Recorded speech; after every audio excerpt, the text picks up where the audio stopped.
him 6,000 over ringgit. Then I start taking from Malaysia. I said, huh? 3,200 plus ringgit. Claim went through pretty fast. I got my car back pretty quickly as well. Called them about 8 o'clock in the morning. I think within 1 hour it came.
Round 2. It was mayhem. The amount of crashes that we had was absolutely staggering. Mohamed Ibrahim dominated. Maximum points. I don't think anyone has ever done that before. Given the fact that we had one instance to eventually take the race win. I saw him on the left, then I swerved to the right. As soon as I turned right, he was already inside. Sorry for that. Podium feels good, especially after the incidents we had. I'm really thankful to be on the podium. In race 2, we had Inigo Anton have a win taken off him. He had a penalty for hitting Luke Banister off when he was coming into the pit. We know what happened and I got the W. Hopefully next time I'll be able to win again. Miko Nasi, nothing's going right for him right now. He must be using umbrellas indoors, he must be breaking mirrors. Around of bad luck sometimes can actually go a long way to actually wrecking the championship. I hit the wall on my own, had a bit of a half spin, and Aleef sent me into the fence, and unfortunately that resets the car.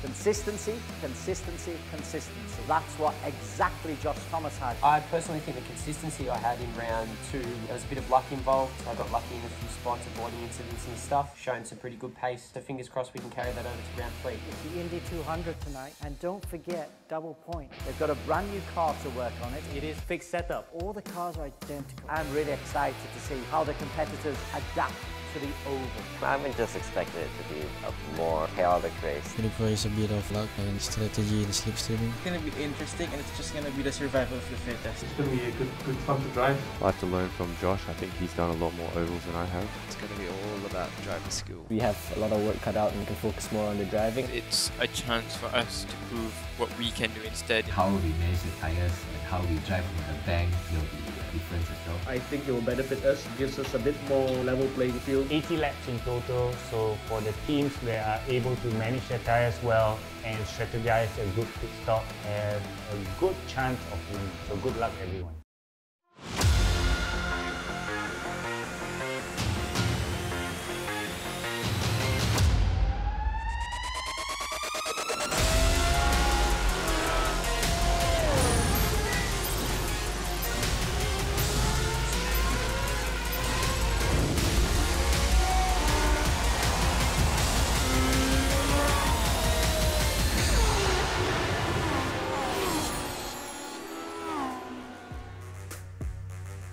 Welcome to the E1 Championship Season 2, where you are watching Asia Pacific's premier sim racing championship, brought to you by Evo Club Car Insurance with Pro Mileage, where you can save 40% off on your next car insurance renewal. Find out how much you can save at clubinsurance.com. Also, don't forget you can catch the E1 Championship live every Wednesday night at 9 p.m. on the EGG network, or watch the live stream on our Facebook page. Be sure to give us a like, comment, and a follow.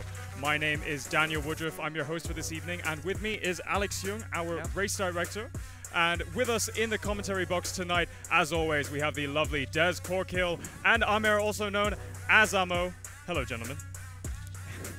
Hope you haven't missed me too much.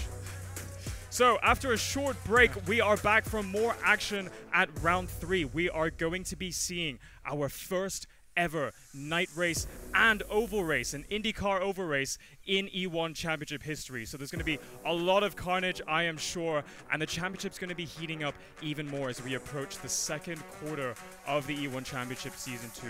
The drivers are getting a lot more accustomed to the iRacing platform, so we're going to see an even closer points finish in the championship. So without further ado, let's take a look at the latest driver and teams championship standings. And this is indeed how they look after round 2. In round 1, Luke Banister picked up 44 points ahead of Josh Perwin. Mohammed Ibrahim, he was the fastest in qualification, won race 1 but crashed out in race 2. In round 2 though, Ibrahim picked up a massive 57 out of possible 59 points, 91 points total so far. Perwin, Bannister, Thomas and Kalen Chin make it a very Aussie 1 through 5 defending champion Mohammed Aleef in 6th. And the team championships, Aleef's team, he's alongside Mohammed Ibrahim, 140 points, but look at that, Perwin and Bannister accumulate 131. Safehouse being pretty good with Nassi and Josh Thomas on 102, but a lot can change on the oval at Indianapolis.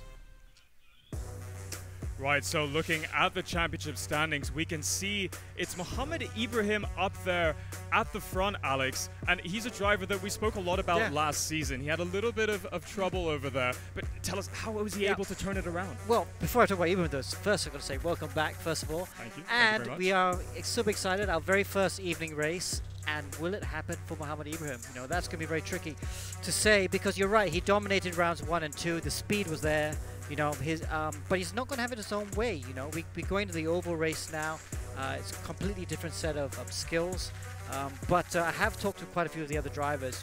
At a normal racetrack, obviously, they just say, okay, Ibrahim has this advantage over us at the moment, but it's down to us. We just have to find out where it is and get better. Or do you think that advantage is going to stay for the rest of the season? A lot of different tracks coming our way. Well, we already saw in round 2 that they'd closed the gap to Ibrahim, but I mean, Ibrahim got a bit lucky in race 2 to get the double win. But the gap had closed, and I think it's going to continue to close. I think, however, tonight it's an oval race, and all bets are off. It's completely even for everyone. Everyone's never done an oval race in E1 before. We've never done an oval race, so we don't know what's going to happen either. So that's going to be exciting. Yep, I am definitely looking forward to oval races. They're so great in real life. They're going to be even better here on the E1 Championship. Up next, let's have a quick recap of last round's highlights and results. So we're underway now for the first race here in Montreal. Mohammed Ibrahim has got away to a terrific start. Whoa, he touched the wall of champions and spins. Nassi holds on for P2. No, Aleef has got through it. Ibrahim heading into a victory for his 2nd of the season. The safety car will be out just to guide us through. They've got to wait for the green flag. There is Dominic Ang, a really, really good start. Whoa, Jan gets flipped off. Oh my word. Josh Perwin has got past Garrido and Dominic Ang is leading. Bannister moves on the outside, Inigo Anton. Whoa! Big accident! Put it behind. That looks like Nakeem's actually spun it for the 2nd time. Ibrahim has actually overtaken Anton. That is Ibrahim, edges his nose in front. Mohammed Ibrahim is the new race leader. Oh! Ibrahim, Oh! Corpse! The back marker is a run. Whoa! Oh! Look at that. Aleef and Perwin. Inigo Anton is the new race leader. Inigo Anton is the winner. A lot of O's in that commentary, and a bit of a surprise as well. Mohammed Ibrahim was fastest in qualification, went on to take the race and take the fastest lap. But the O's came in the commentary because in race number 2, there was a real problem for Inigo Anton. He was first over the line, but relegated down to P5 after a racing incident. That meant Mohammed Ibrahim picked up a win double and 57 points out of a possible 59. Josh Thomas with 39. Aleef, his best result of the season so far, looking good for Flash. Perwin and Banister there, but poor old Inigo Anton relegated down to 19 points for the round. So after Mohammed Ibrahim, it was the Australian contingent that was doing all of the dominating at the front end of the field. I've got the results up here. We have Josh Perwin and Luke Banister in second and third respectively at Black Arts Racing. We also have Josh Thomas in P4 and Kalen Chin, the young gun that we've seen with race wins last season, in P5. Amber and Des, I want to know your thoughts. What is it about the Australian drivers that's making them so quick? Is there something in the water? What about you, Des? Well, I think for the Australians, they're competitive anyway. They will have come into this taking it very, very seriously. But also I think, and Ammo will have a lot more on this, there's something about it, it's the different kind of sim that they're using. So Aussies being competitive, plus they will have had some practice, and Ammo can explain the rest. Yeah, it definitely has to be the platform that they're on. That's what Des said, because iRacing is the platform of choice for many Australians. They prefer that sim over any other ones, especially the ones that we previously used, like Race Room. So it's a choice of platform. In this case, iRacing is their strongest sim, and that's why we see these drivers, we can call them iRacing specialists, come to the fore. Well, I can't wait to see what these iRacing specialists get up to tonight at the Indianapolis Motor Speedway. It was a successful round 2 from Mohammed Ibrahim and the Australians, but it wasn't quite so successful for our fast Filipino Inigo Anton. We saw him win a race, except he didn't. There was a little bit of an issue on track where he had a collision with one of the Australians, Luke Banister, on his way into the pits, and that meant that ultimately he got penalty points, which put him down the order, and Mohammed Ibrahim, who finished second, was then promoted to the win. Let's go and take a look at the highlights from that last round and see what exactly happened in that racing incident. As we look at the battle here for P2, Inigo Anton, Luke Banister in P3. Banister moves on the outside, Inigo Anton. This is definitely going to be a standout race here. You got to face the challenge, the best of the best here on this platform. Luke Banister is the race leader. Whoa! Big accident! Anton is in the pits, but he caught Luke Banister. I think Anton's going to get a penalty for that. Now Anton has come out, he's in 4th place. Inigo Anton keeps holding on to the tail end of Aleef. Is a run. Whoa! Oh! Look at that. Aleef and Perwin. Inigo Anton is the new race leader. Inigo Anton is the winner of race 2. Firstly, I just want to say first I'm sorry. We had this little incident with Luke Banister. I was going into the pit, but we had a collision. You know, hopefully it's just a racing incident. I slowed down because I was taking the corner. Basically, if you're entering the pits, you want to brake almost 150 meters later than someone who's taking the corner. So you get incidents like that sometimes. So a bittersweet evening for Inigo Anton at round 2. Alex, walk us through the highlights that we just saw there. What happened? Yeah. Why did Inigo Anton do that? Well, how did he do it? And what happened in the end with the points? Yeah, I mean, you saw it was a pretty big hit. Inigo Anton was trying to come into the pit lane, and Josh is just taking his usual line, and Inigo hit him. And it's such a shame, because that would have been his first win in E1, which would be just reward, not just for him, but for the team, Eurasia, GT Radio Eurasia as well. So that would have been fantastic. So you had to give him the penalty. You got a 10-second penalty because it's quite a big one. That dropped him down the order. But I have to say that GT Radio Eurasia actually did it twice, because Joaquim Garrido also did the same thing and hit someone in the pit lane. So obviously the drivers did not get the memo about watching out for the entry of the pit lane. Yeah, these racing incidents do happen, and ultimately he did get penalized. What was it, 10-second penalty 10 you seconds, said, and it gets right. added on after the race, which is why we saw him go from first place in the standings, and he got relegated, and these were added after the race happens, right? Exactly. Yeah, and that's exactly what happened, and that's something that the drivers will definitely want to be avoiding tonight, because penalties, I guarantee you, will be handed out. So there's plenty of action there to come at the Indy 200 here on the E1 Championship. So racing is, of course, a team sport. We know that behind all the drivers that we see on the grid here at the E1 Championship, there is a multitude of team members that are pivotal in their success. We've got engineers, team managers, and so on. Let's go and talk to one of the team members that are pivotal in Inigo Anton's success. It's the GT Radial Eurasia Motorsports engineer. His name's Oliver Aquino. Let's go ahead and speak to him. Oliver, we have you on the line. Can you hear us all right? How are you? I'm good, man. How you guys doing over there? We're good. Thank you. Thank you. So, Oliver, new season, new platform. How are you finding setting up the cars on iRacing? Well, it's my first season with these boys, but I've been watching them for quite a while, and I'm the guy who like loves to push for iRacing to be the main thing for our simulation series here in the E1 Grand Prix. So I love it. I mean, I think it's quite awesome. Yeah, and we love it too. And we were just actually talking about one of your drivers, Inigo Anton. How would you rate his performance this season, particularly after the incident last race? I'm sure that was pretty disappointing. Yeah, that incident was unfortunate, and yeah, I just want to apologize on behalf of our team, GT Radial Eurasia Motorsports, that yeah, we didn't want that to happen. But he is performing great. Learning iRacing at this level is quite difficult, and the other drivers are exceptional.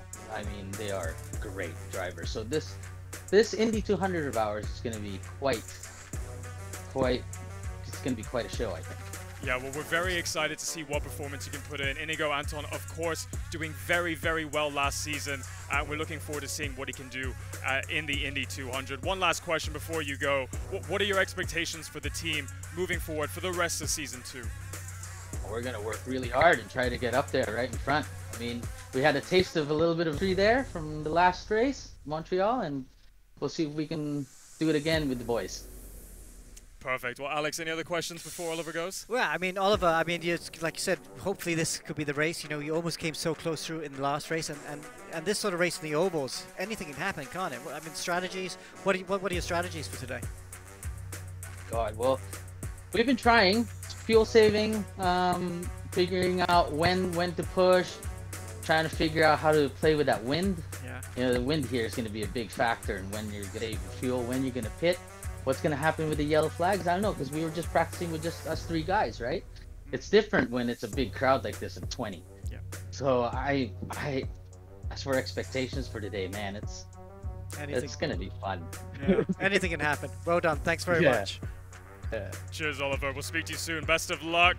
I'm always looking forward to seeing what the GT Radial Eurasia boys can get up to, and anything can happen at the Indianapolis Motor Speedway. So tonight we have our first Joker round of the season. We have a lot of twists and turns, the different circuits that we're going to in Season 2. We have our first ever oval race, our first ever night race, a lot of firsts, and we're going to the legendary Brickyard, as it's known. And to walk you through the rules and formats for tonight's racing, I'm going to hand it over to our lovely host, Amanda. Hello and welcome to Asia Pacific's most prestigious sim racing championship, E1 Season 2. I'm Amanda Andrea, your designated race girl. Now, the first 2 rounds brought out the best in drivers when they had to face off at Interlagos, Brazil and Gilles Villeneuve, Canada. Drivers had to put their pedals to the metal with 2 intense rounds of carnage and drama. With 2 circuits completed, drivers will have to bring a distinct skill set for round 3. Now, this round will see the championship break new grounds, as we'll be having our very first oval race and evening race of the E1 Championship.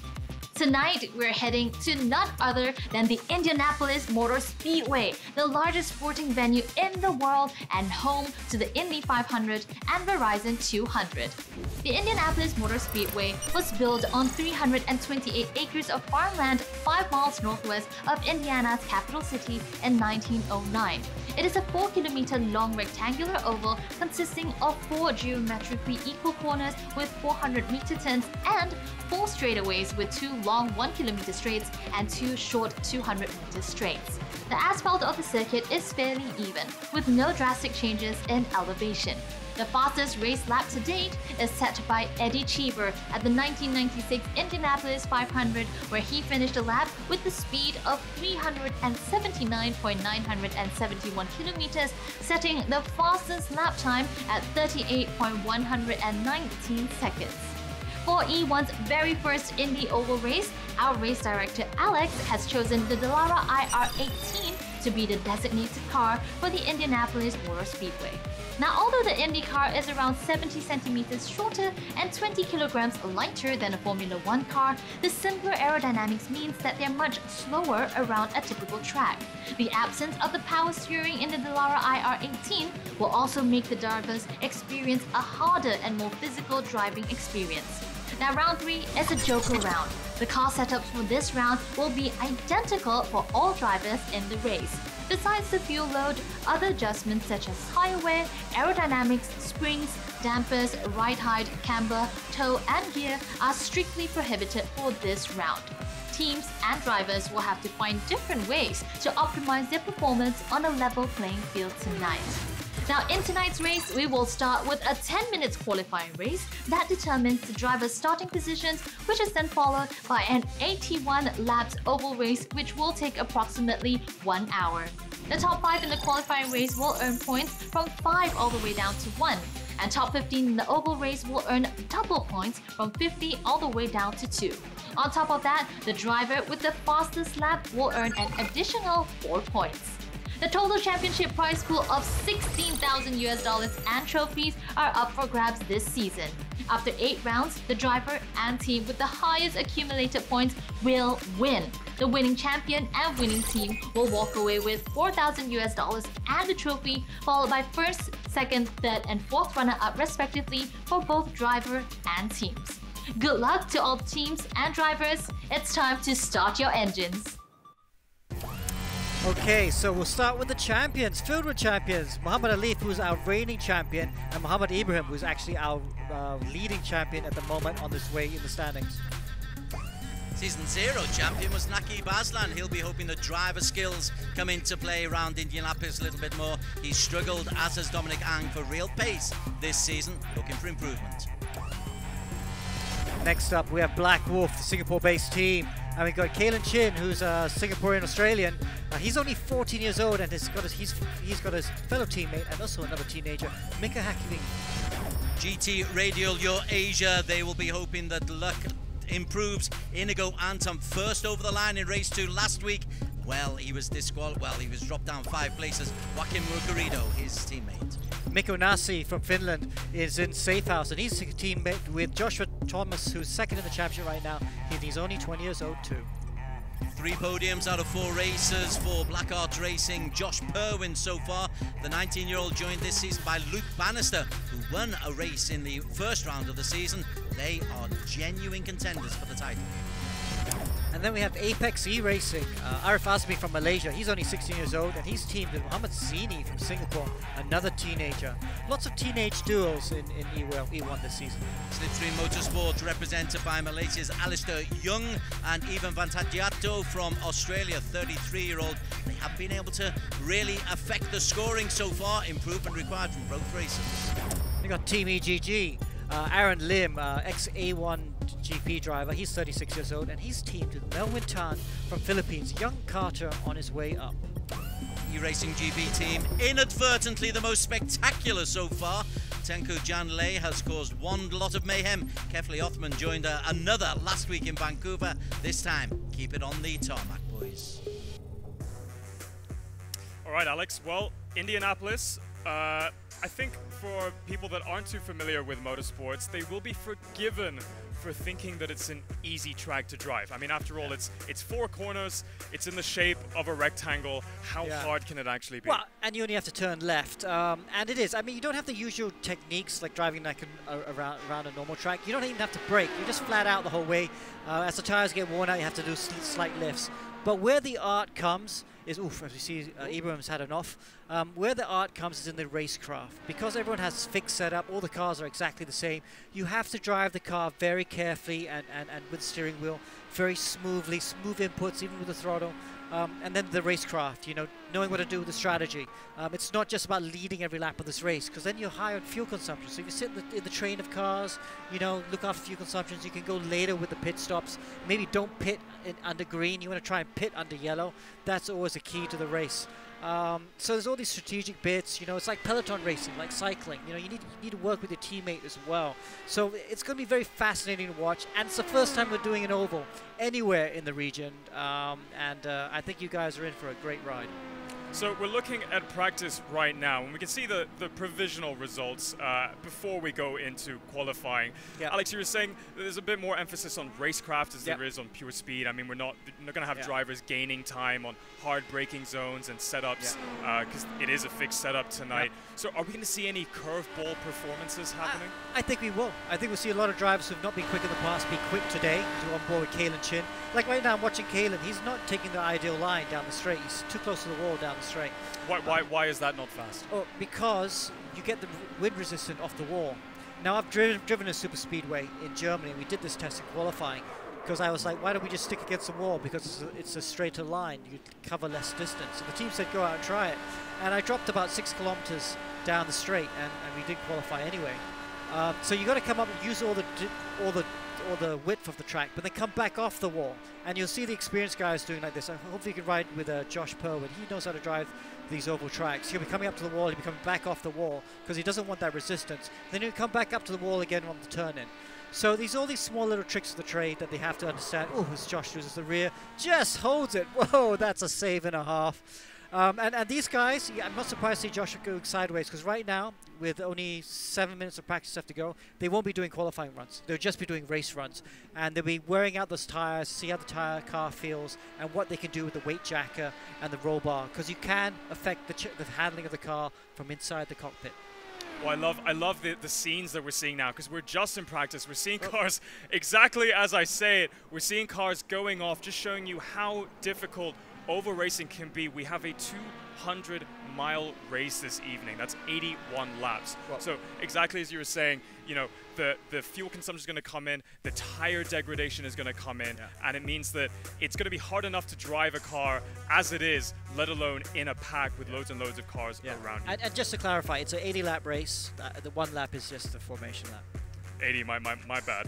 So we've got 200 miles coming very, very soon. We've got qualifying also fast approaching. That's all we have from practice just now up on the screen. We've got all of that coming to you very, very soon. But first, a quick commercial break.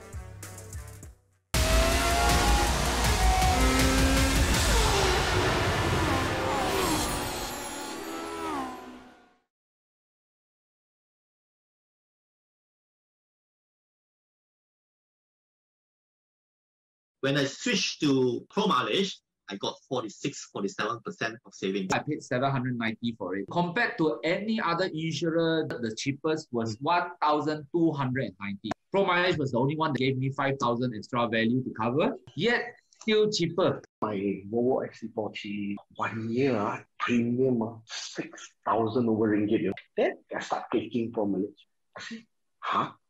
3,200 plus ringgit. Claim went through pretty fast. I got my car back pretty quickly as well. Called them about 8 o'clock in the morning. I think within 1 hour it came.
It is a clear and cool evening in the Indianapolis Motor Speedway, Indiana, United States. The temperature is 26 degrees Celsius and the air humidity is at 40% with a wind speed of 8 kilometers per hour.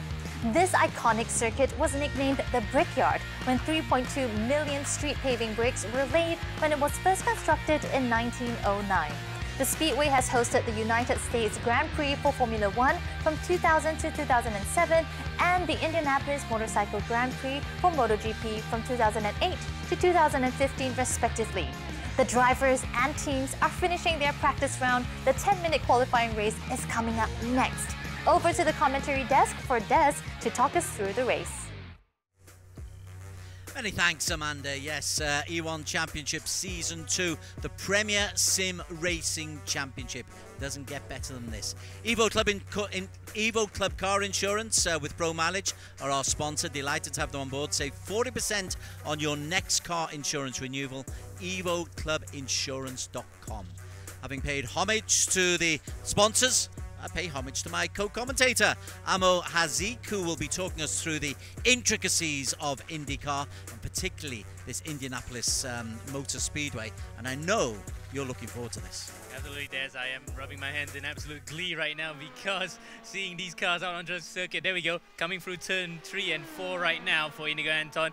You can see the speedo that will climb up to 380 kilometers per hour, or we're going to put it in miles per hour, 235 miles per hour. So that's how fast these cars are going on the front straights and the back straight here at Indianapolis.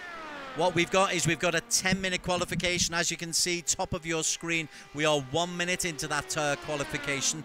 We're going to be getting lap times of under 40 seconds. So the guys will have an awful lot of opportunity to set lap times. But how does tyre wear come into play in a 10-minute spell? Not so much actually, because they only run, unlike from other races where they have soft, medium and hard compounds, they only have the oval compound tyre, which is going to be the hardest compound anyway. So tyre wear is not going to be much of a factor in qualifying, and indeed it's not going to be much of a factor in the race. Josh Perwin is the man we're on board with at the moment. Inigo Anton is the man who is fastest as we speak, but Josh Perwin has been very, very consistent this season. Perwin has actually, he's not really set a time there. Let's just stick with him because Perwin is one of those who uses the oval circuit quite considerably, and is an iRacing expert. You're expecting him to be near the top of the pile. Absolutely, because looking at his iRating, he's an Oval A racer, 3,562 iRating, so he's definitely one of the guys who is the best in this field. In fact, he's one of the highest rated iRating drivers in the Oval class, so yeah, I'm looking forward to him actually climbing through to the top of the file. Right, the man who has been fastest in both previous rounds, Mohammed Ibrahim. He's leading the championship and he has set the fastest time, a 39.48 lap time. So obviously pace isn't a problem for Mohammed Ibrahim.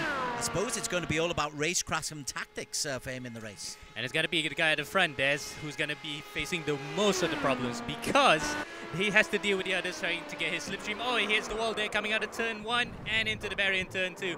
So he's going to have to watch out for that as well because the damage on these cars can be quite extensive. A slight hit on the wall where you can damage your winning slightly is going to affect you for the entire duration of the race. Let's have a look at Miko Nasi from Team Safe House. Miko is normally a very safe pair of hands, but he struggled last week. Let's see if he can get his racing mind back into gear. Miko Nasi, based out of Singapore, but a Finn who has been a regular on the E1 Championship. Gosh, they get close to that wall, don't they? Absolutely, they have to actually get close there to, as Alex mentioned prior, get some speed. If they don't actually take that wall, they're going to lose about 6 kilometers per hour, according to Alex when he drove a Champ car. It was a bit kind of predecessor to these cars, but slightly different. But nonetheless, Oval Beast, you're going to have to go up to the wall to get a lot of speed, and drivers, they'll just swing it out right to turn left, as what Doug Hudson said in cars. On board with Kalen Chin just at the moment. Kalen is another who is part of that Aussie contingent who are 2nd through 5th in the overall championship standings. He's had podiums in previous seasons, he's had wins, but this is a new platform, it is a new sim that they're operating on. And just look at him there, gosh, the sheer concentration, because you're so close to that wall, because the straights are so short, you've just got to be concentrating for the full 80 hour plus, don't you? Absolutely, Des, and in fact I've done an oval race this year, and it happens to be Indianapolis. It was RF 250, R Factor's own homage to Indianapolis, albeit half the race distance.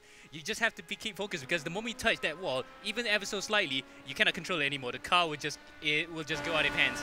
And with these cars having no power steering, you can just easily lose it. You can't control it back unless you're really, really lucky they have enough room to save it. So that's why these guys, look at Kaelin's face. Normally he's smiling while he's driving.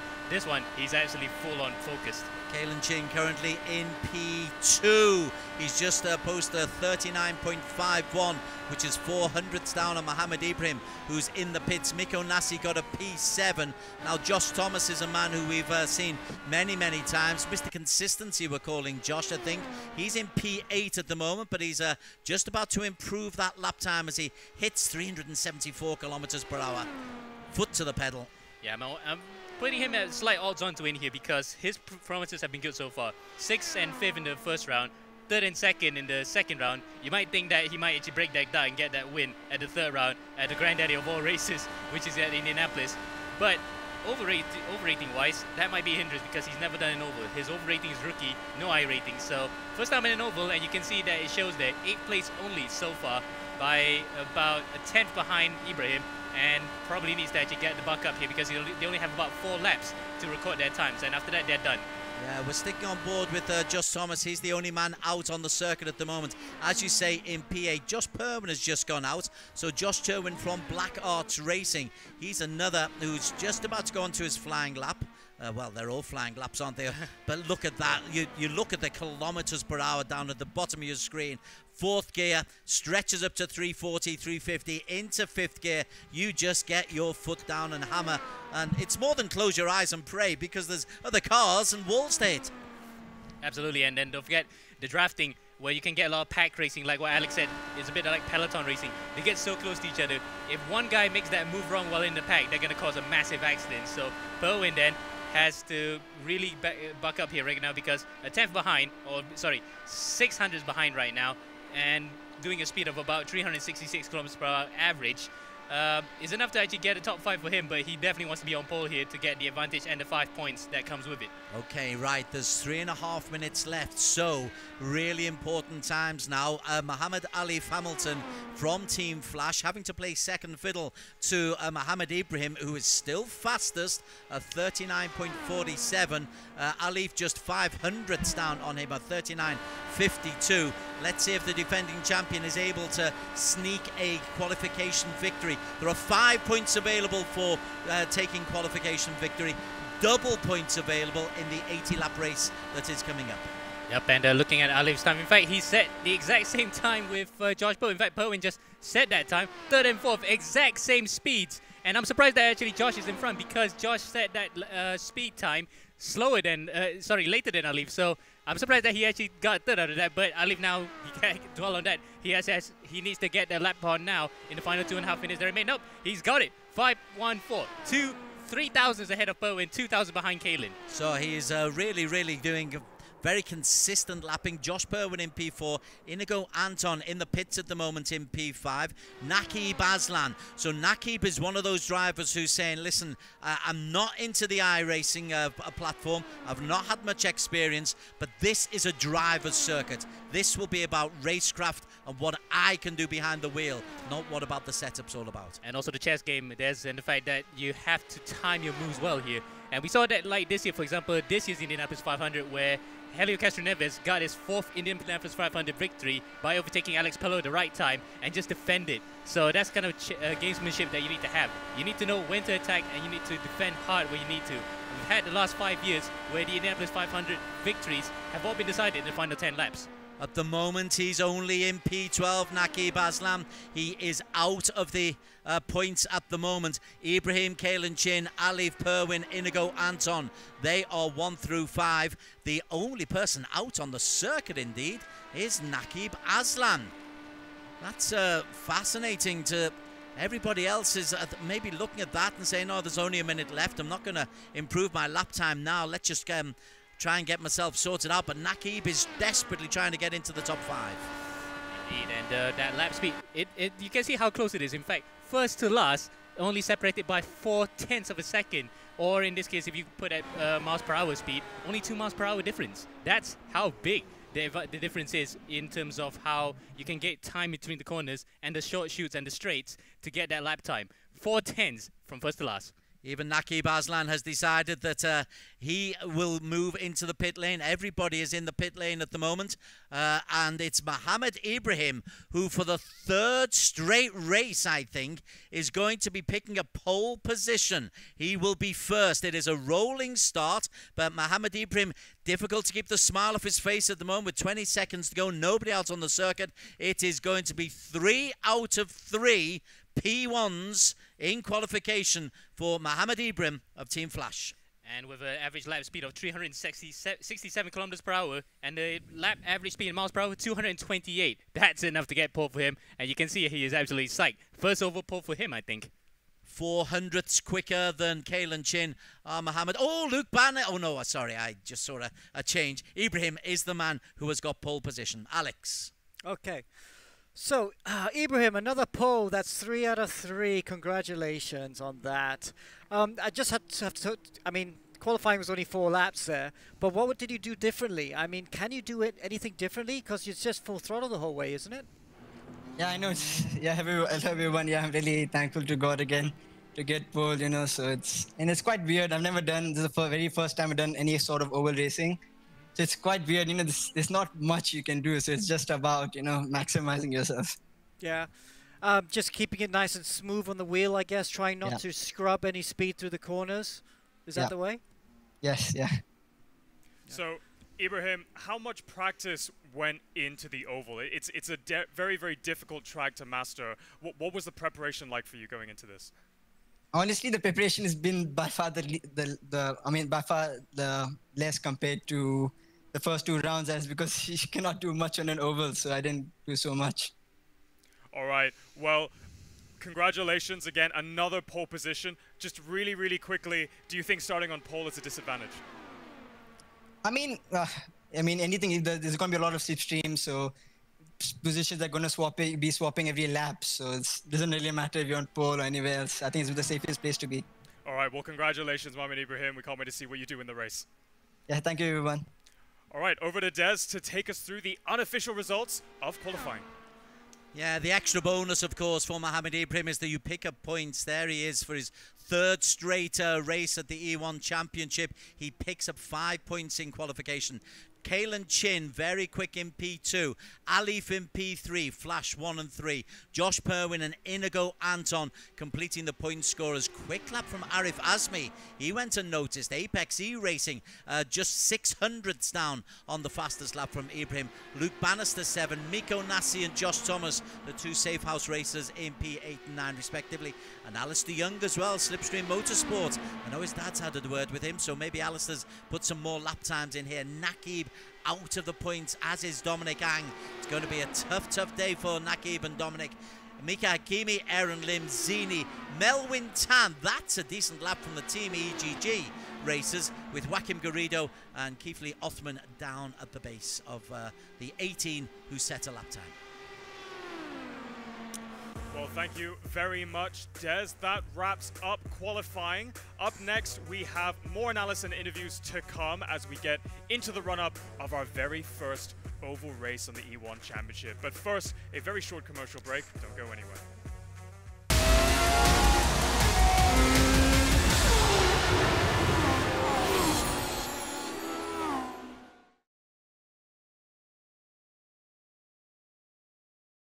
When I switched to Pro Mileage, I got 47% of savings. I paid 790 for it. Compared to any other insurer, the cheapest was 1,290. Pro Mileage was the only one that gave me 5,000 extra value to cover, yet still cheaper. My Volvo XC40, 1 year, premium, 6,000 over ringgit. Then I start taking Pro Mileage. I say, huh?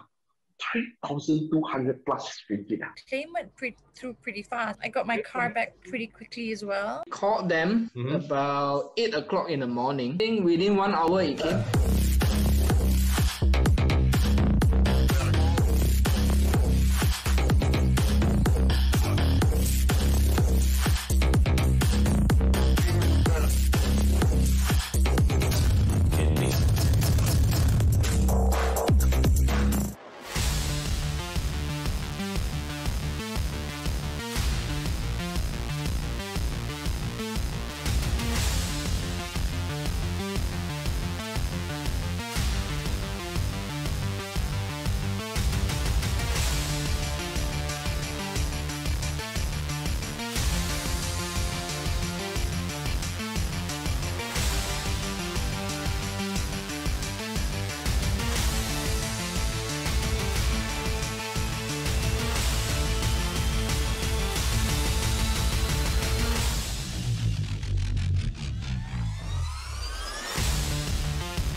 for round 3, we go to the Indy Oval in America. That's going to be challenging because oval race is a completely different kettle of fish. Well, the circuit itself, there's a lot of downforce at the back, so they'll whip around that oval. But don't forget, it's only just one-way driving. You only have 4 corners and you just go around and it's super fast, and you've got the drivers going up against the banking, which makes it very, very difficult, and it's going to throw a real curveball to some of our drivers. And then you've got the Indy cars around the oval circuit. That's brand new. It's only 2.2 litres. So we'll be using the Dallara IR18, and that is a IndyCar looking car as opposed to a Formula 1 looking car, though the cars may look pretty similar, but the specs are slightly different. So we've got a smaller engine in Indy cars. They're not as fast or as powerful as Formula 1 cars.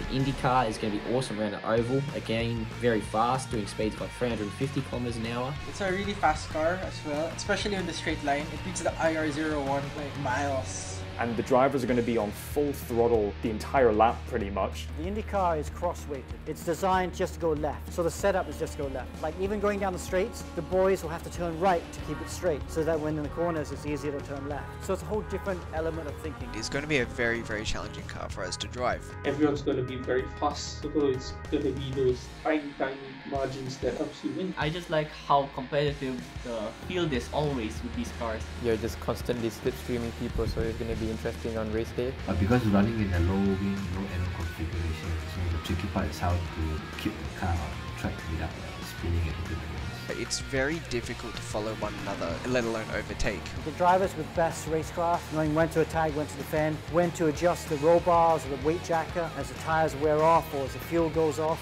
those are the drivers that will win.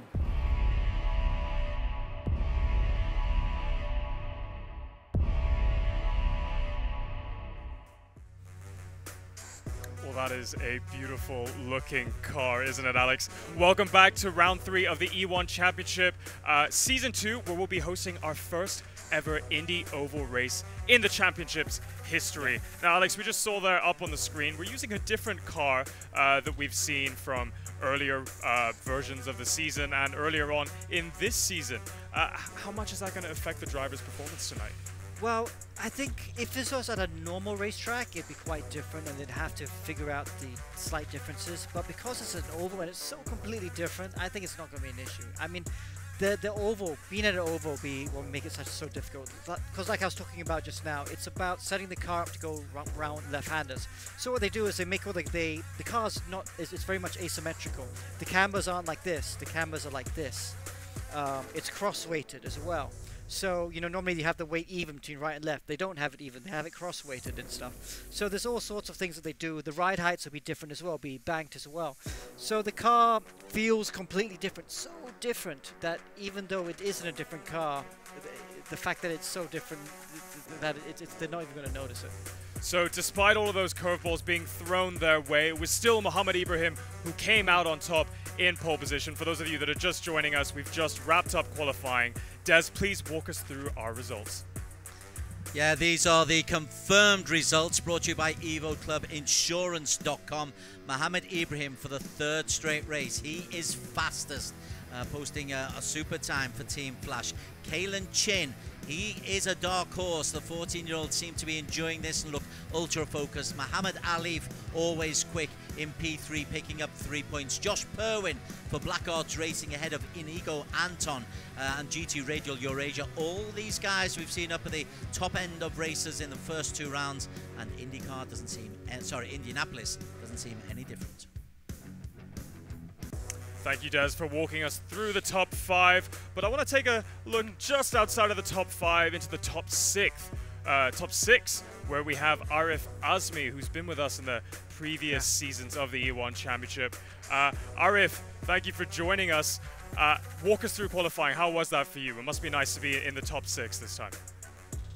Yeah, it's definitely an improvement from the last 2 rounds, and all I did really was try to keep it clean. Definitely, I think I maximized my qualifying there with the P6. I'm really happy with that. I got to thank everyone in the team, but it's only qualifying, and I think I should just still keep my head down and focus more on the race. So exactly as you said, it's only qualifying, but coming into the race up next, you're not quite in the mid pack, but you're gonna be right up where the action is. You definitely have the slipstream up for pole.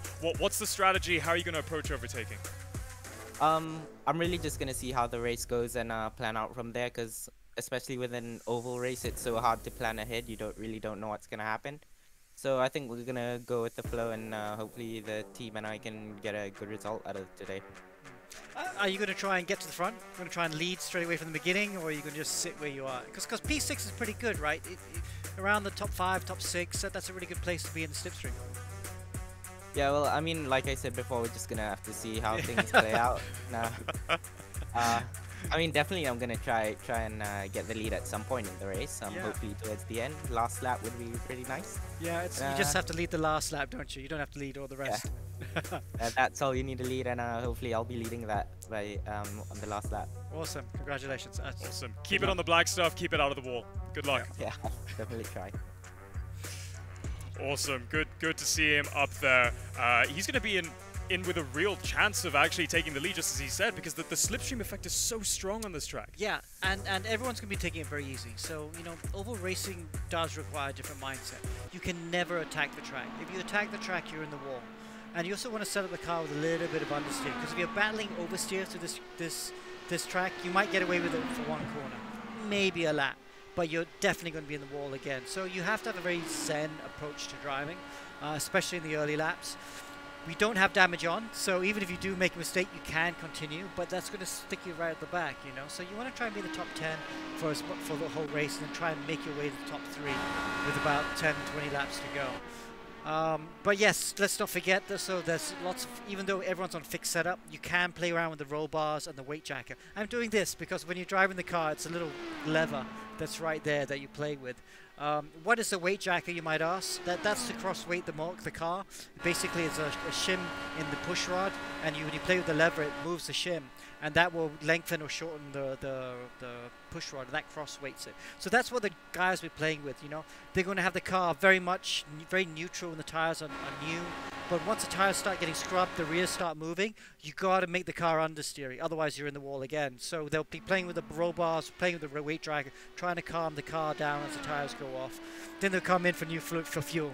Then they'll come in for tires again. Then they're going to go back up on the weight jacker or the roll bars. So it's going to be fascinating to watch. It's very much a high-speed game of chess. It's more of a high-speed game of chess than a normal track. A normal track's more of like a high-speed game of poker. This one is more like chess.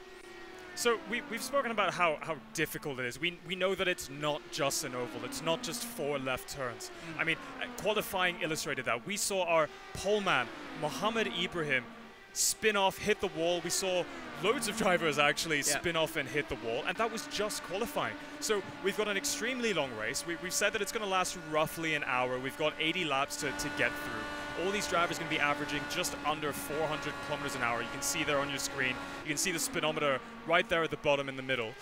What would you say is the hardest part of the race for a driver? Is it later on when they have mental fatigue?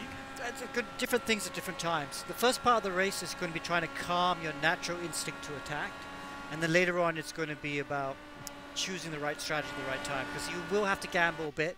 Because sometimes you don't want to pit in under green flags. You want to try and wait for the yellow flags to pit. But if it comes too soon and you pit the wrong time, you're still going to have to pit again. So there's a whole bunch of different permutations going through the driver's mind. And they're going to have to rely on the spotters. You know, they have their engineers, the team managers, spotting with them, helping them with the strategy. Well, we're coming towards the final few minutes of the warm-up session prior to our drivers' final race of this evening at the Indy 500, well, Indy 200, I should say. There is plenty of action to come. Don't go anywhere. I promise you, you're not going to want to miss this. See you after this quick commercial break.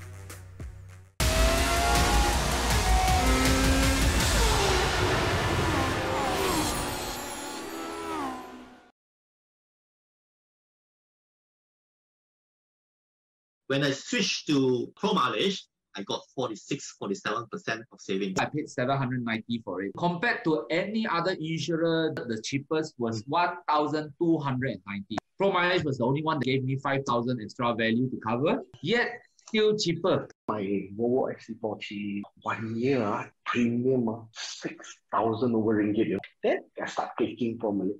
I say, huh? 3,200 plus ringgit. Claim went through pretty fast. I got my car back pretty quickly as well. Called them about 8 o'clock in the morning. I think within 1 hour it came.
An ice-cold bottle of milk after winning the Indy 500 is an iconic tradition in Indianapolis Motor Speedway.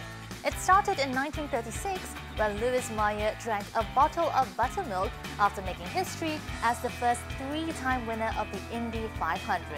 This marked the beginnings of a symbolic tradition for the winners, representing a lifetime of dreams, a glorious moment of conquest, and motivation for 33 of the best drivers in the world to achieve the unimaginable.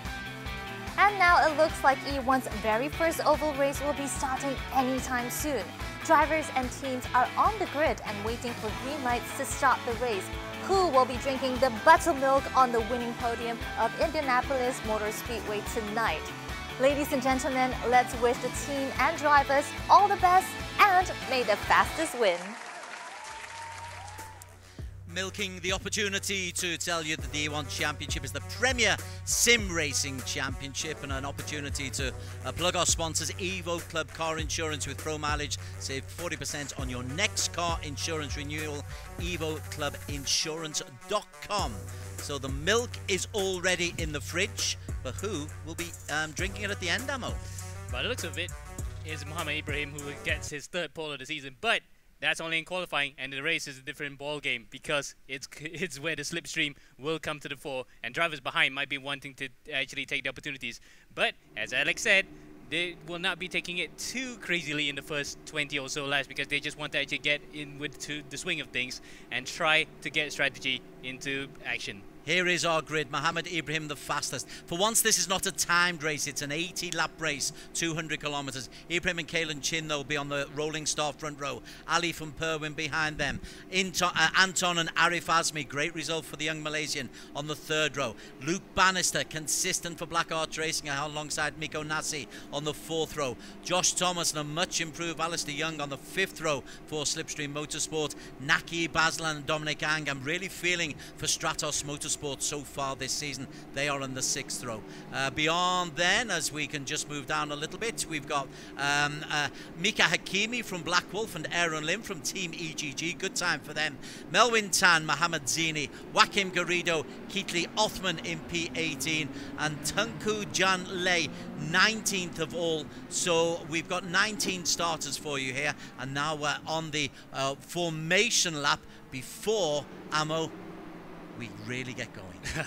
Yes, can't wait to get going there when the green flag drops and the drivers will get underway. So normally in Indy tradition it would be a 3 row start per row for 11 rows, but in this case it's just a row of 10s but 2 per row. So we're going for the normal starting procedure like on a road course, except this one is only for 20 cars. So yes, a bit of a weird thing for some people who are used to Indy racing, but nonetheless we can still expect the same level of excitement.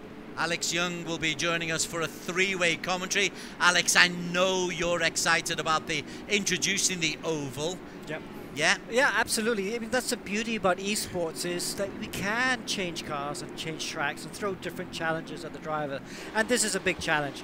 Going to an oval race is like asking these drivers to go rallying on dirt. It's because it's such a different discipline. But I'm looking forward to this race. I'm looking forward to a cagey start, a quiet before the storm, before it heats up. When the last 20 laps, it all goes insane. There is Mohammed Ibrahim, who will be the man who goes over the line first when the rolling start is there. Obviously, the rolling start, you've got to be disciplined, and then it's all about focus and concentration, because that wall is mighty, mighty close, and one error of judgment in this 80 laps, in this hour plus, and it could be curtains. As the lead car goes off, Ibrahim dictates the pace, Kalen Chin alongside him, and Ibrahim gets us underway around the first ever oval. Indianapolis is just about go, and Kalen Chin in P2, and immediately Amo Slipstream will come into play. You say it's not necessarily an advantage to be at the front. Indeed, and the fact that Kalen then didn't take that to his advantage because Ibrahim got a jump on him. He literally was well ahead. Now, normally in real life, when you do IndyCar racing, you have to be together, as we see yellow flags on the top of the screen. Let's hope it's not going to be a safety car. Oh, wait, looks like it is, I think, because they're slowing right now, so safety car is deployed. So hopefully we can get a replay of what happened. In fact, 18th place right now is Tunku Janle. In fact, Jan is out. Nasi's at the back, so Miko Nasi's involved in that one. Alex Young, can you show any light onto this? Yeah, straight away off the start, it looked like maybe Tunku Janle got involved in the incident. Here's the replay. What's this, turn 1? Straight away in turn 1. Oh, he's got nudged. I'm not sure who nudged him there. Could have been Alistair Young, actually. Nudged Miko Nasi into a spin. Damage, luckily, means that he can continue. Or was it John Lay that he nudged? Anyway, so now safety car period now. 2, maybe 3 laps under the safety car, and then we'll go green again. Okay, well, Tunku John Lay is in the pit, so maybe John was caught up in the aftermath of what went on there. Must confess, I knew I was expecting yellow flags. I wasn't expecting one on the second corner. Yeah, and in fact that normally those kind of start line accidents, they don't really happen often. Maybe one race at Indianapolis 500, it can happen at least once every 3 years, first corner accidents or second corner accidents, whatever.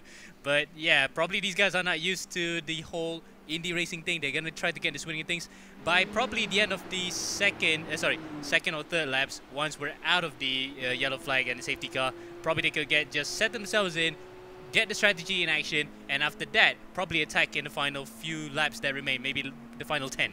On board there with Alistair Young, who Alex said might have been semi-guilty, but Miko Nasi, he was the man who's right at the very back. He was the one who was caught up, obviously under a yellow flag. You cannot overtake, but Miko Nasi, the damage was there, but one of the joys of this being a virtual race, his damage wasn't terminal, and he can rejoin the race, albeit back in P18. It's almost like Doctor Who, isn't it, that his car was broken and he just got regenerated, but he's got a lot of work to do here from 18th on the grid.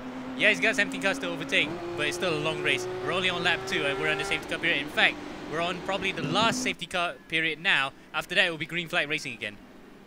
Okay, we will talk about pit stops, but somebody is going into the pits. It's Mika and Joaquin Garrido. They're both into the pits, so that's an early stop.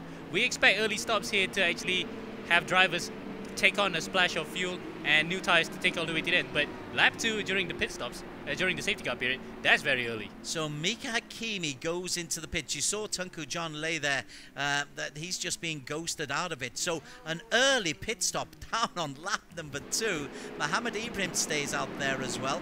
So surely that's too early. I mean, you were saying, we were discussing before, maybe 5 minutes, maybe 10 minutes into the race, or 5 or 10 laps into the race, but not lap 3. No, this is way too early. That'll be interesting to see how that plays out. I'll keep track of the strategy as well, just to make sure of that. But for Mika and Joaquin to enter this early, they're trying to gamble on more pit stops, more safety cars, so that they could actually stretch that fuel and tire limit, so they can actually be fresh towards the end. Well, having seen what happened on the first lap, the idea of more yellows is there. We have got a 90-minute maximum race time, so the 80 laps must be completed. They normally take about an hour if there are no yellow flags. We've already had one yellow flag. The joy of the yellow flags, though, it means that nobody can really get away, Amo, has he? Yes, indeed. And the fact that with these kind of races where it can be quite wild and frenetic, a crash can happen and it could wipe out a lead that you can have for about 5 seconds. 5 seconds may not sound a lot, especially on an oval, but it is actually that minuscule. And once you get that safety car ruining your plans, you're going to have to build that up again. And looking at Ibrahim, as we see the safety car might peel off anytime soon. No, that actually is going on for another lap. So Ibrahim then controlling the pace at the front here, but once the safety car peels off again by the end of the next lap, he's going to have to control that pace and dictate it. In fact, another driver coming in again. No, it's Garrido. Garrido's coming again, and Zini also comes into the pits. So Joaquim Garrido into the pits, Zini into the pits, Hakimi has already been there, Tunku Janlei is back out. So Tunku Janlei was heavily involved in incident, but I think he's lost a full lap there, Tunku Janlei. But he is back, 2 laps he's lost, but he is back out on the surface. So I tell you what, he gives us spectacular starts, Tunku Jan, maybe just not the kind he wants to.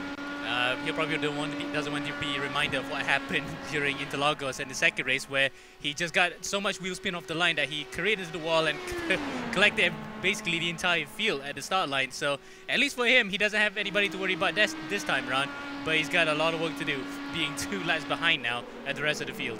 Back up to the front, the safety car is still out there. Yes, and I think this might be the end, because Alex did say earlier, 3-lap safety car period now. Coming out to the end of lap 4 into lap 5, we're going to go racing here.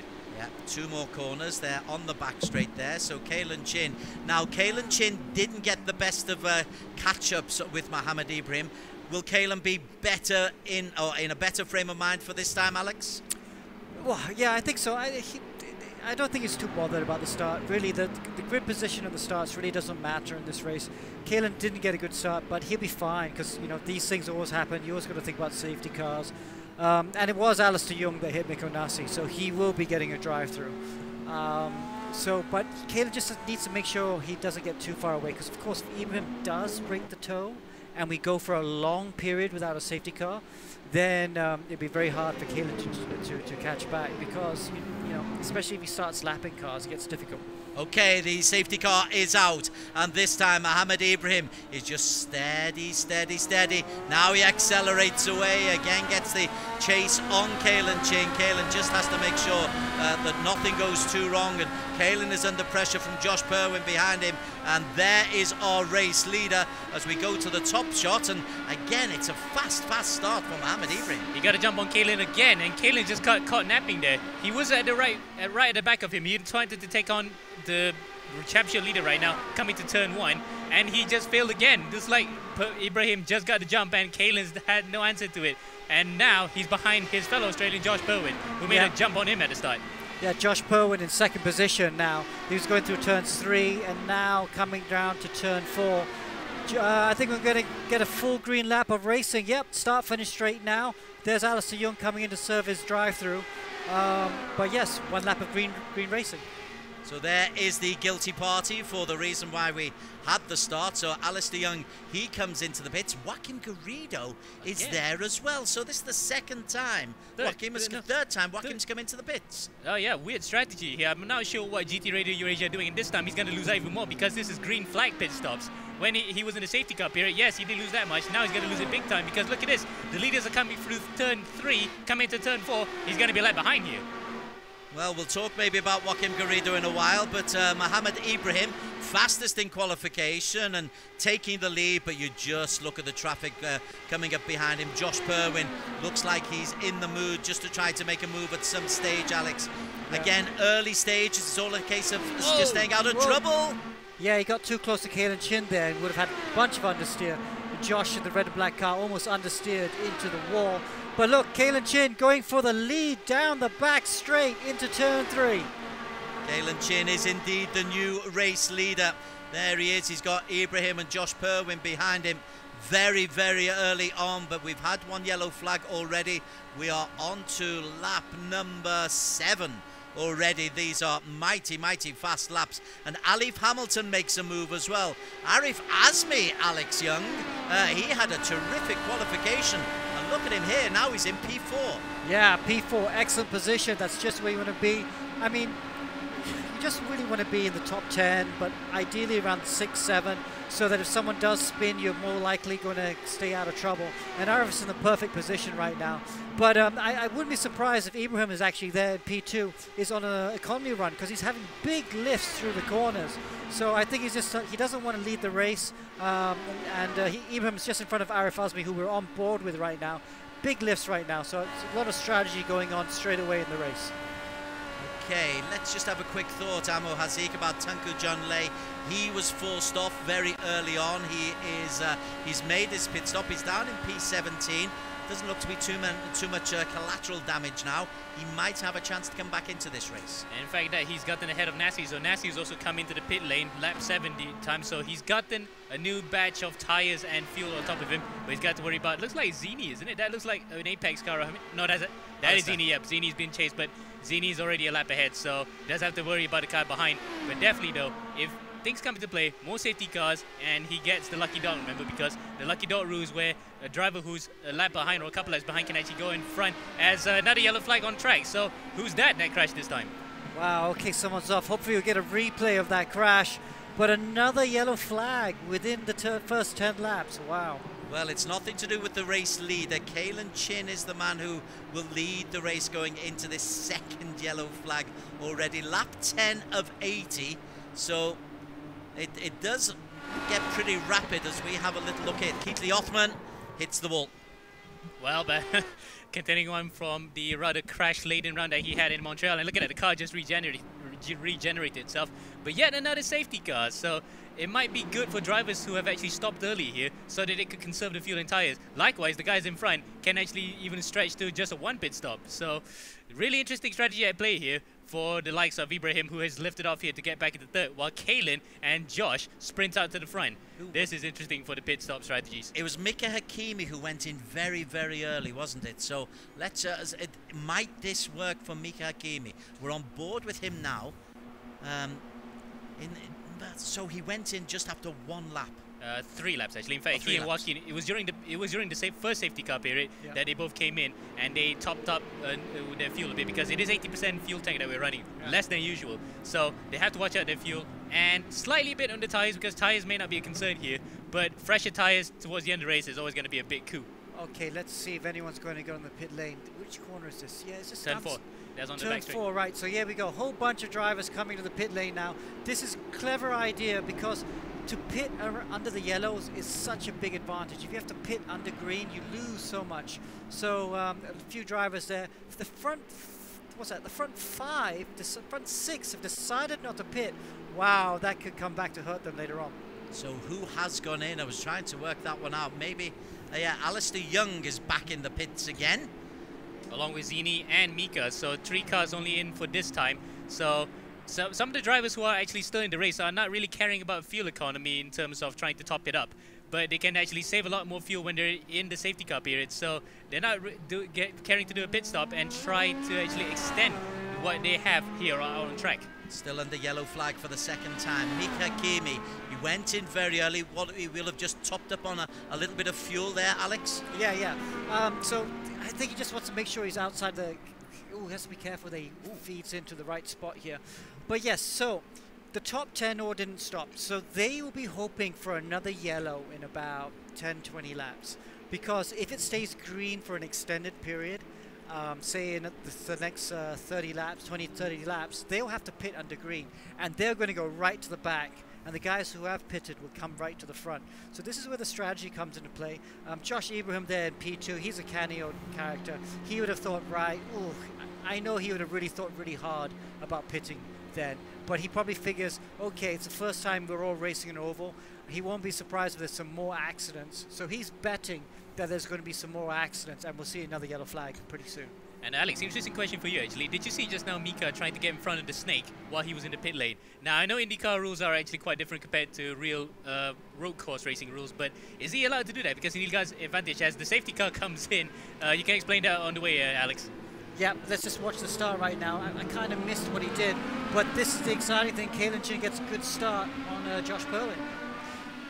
Perwin now actually is now the victim of what Kalen was going through, and he actually got jumped on. So a bit of a gap there for Kalen as they come out to turn 1 and 2 through the short chute, and a yellow flag again. Oh no, what happened at the back? Wow. Wow, another We yellow can flag. hardly get any kind of rhythm going. There was a bit of amusement there from Kalen Chin. I was thinking that it's going to be 80 laps of concentration, but Tankujan back in the balls once again. Oh, and even bigger. In fact, he actually took Alistair Young with him this time. Oh no, Careless. It looks like it's our e-racing icon veterans who are making all the big mistakes right now. Well, Alistair is there in P16. Tankujan, we'll talk to him maybe after the race, Alex, find out what was going on, whether it's just concentration. But he's been a naughty boy.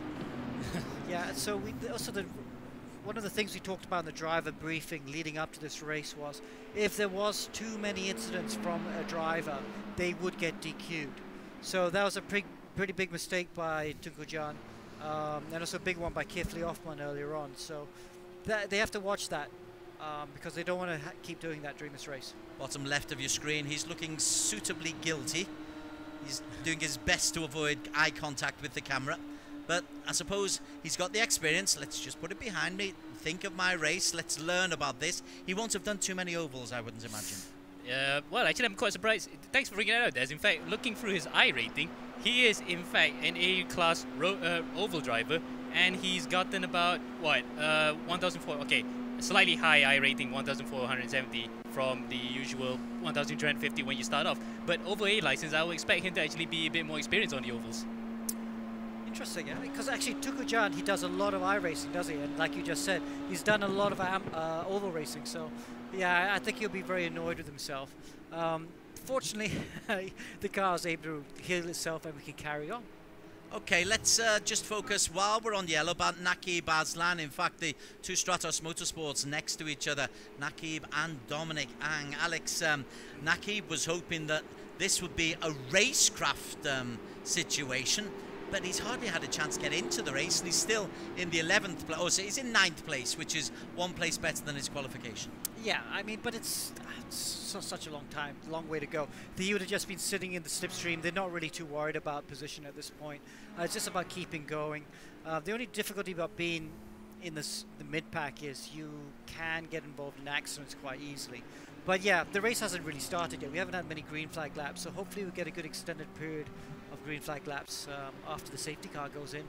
Indeed, it's nine laps under caution for now. Kalen Chin, are we underway? No, yellow flags are still there. Kalen takes the chance to mop things down. Bottom left of your screen. Yeah, going back to that question about Mika, what he did just now out of the pits, he actually was on the pit lane exit. He actually tried to gain a few positions. That was a point of contention because what happened in 1981 was that Mario Andretti had the advantage of the win, but then Bobby Unser, who won the 1981 Indy, actually had to protest his innocence by saying that he was on the pit lane exit and he still got the positions fair and square. So what's your ruling on that one? Good question. Well, we just have to, we're leaving it all to the AI. It's all up to the AI to decide. So the drivers, if they fall foul of it, the AI will pick it up and they'll have to serve a penalty. Race car, safety car stays out for one more lap. Kalen Chin, I think, was maybe hoping that if the safety car went in there, he'd have a nice little 2-second lead over Josh Perwin. Mohammed Ibrahim in P3, Aleef in P4, Inigo Anton. Oh, no one's got for a minute there. I thought Inigo Anton was thinking about having a pit. Safety car should be in end of this lap, just checking the race control. Yeah, end of this lap. So one more lap under safety car and we'll go green again. Busiest man is race control today. Yeah, always going to be. Oval races is always like that.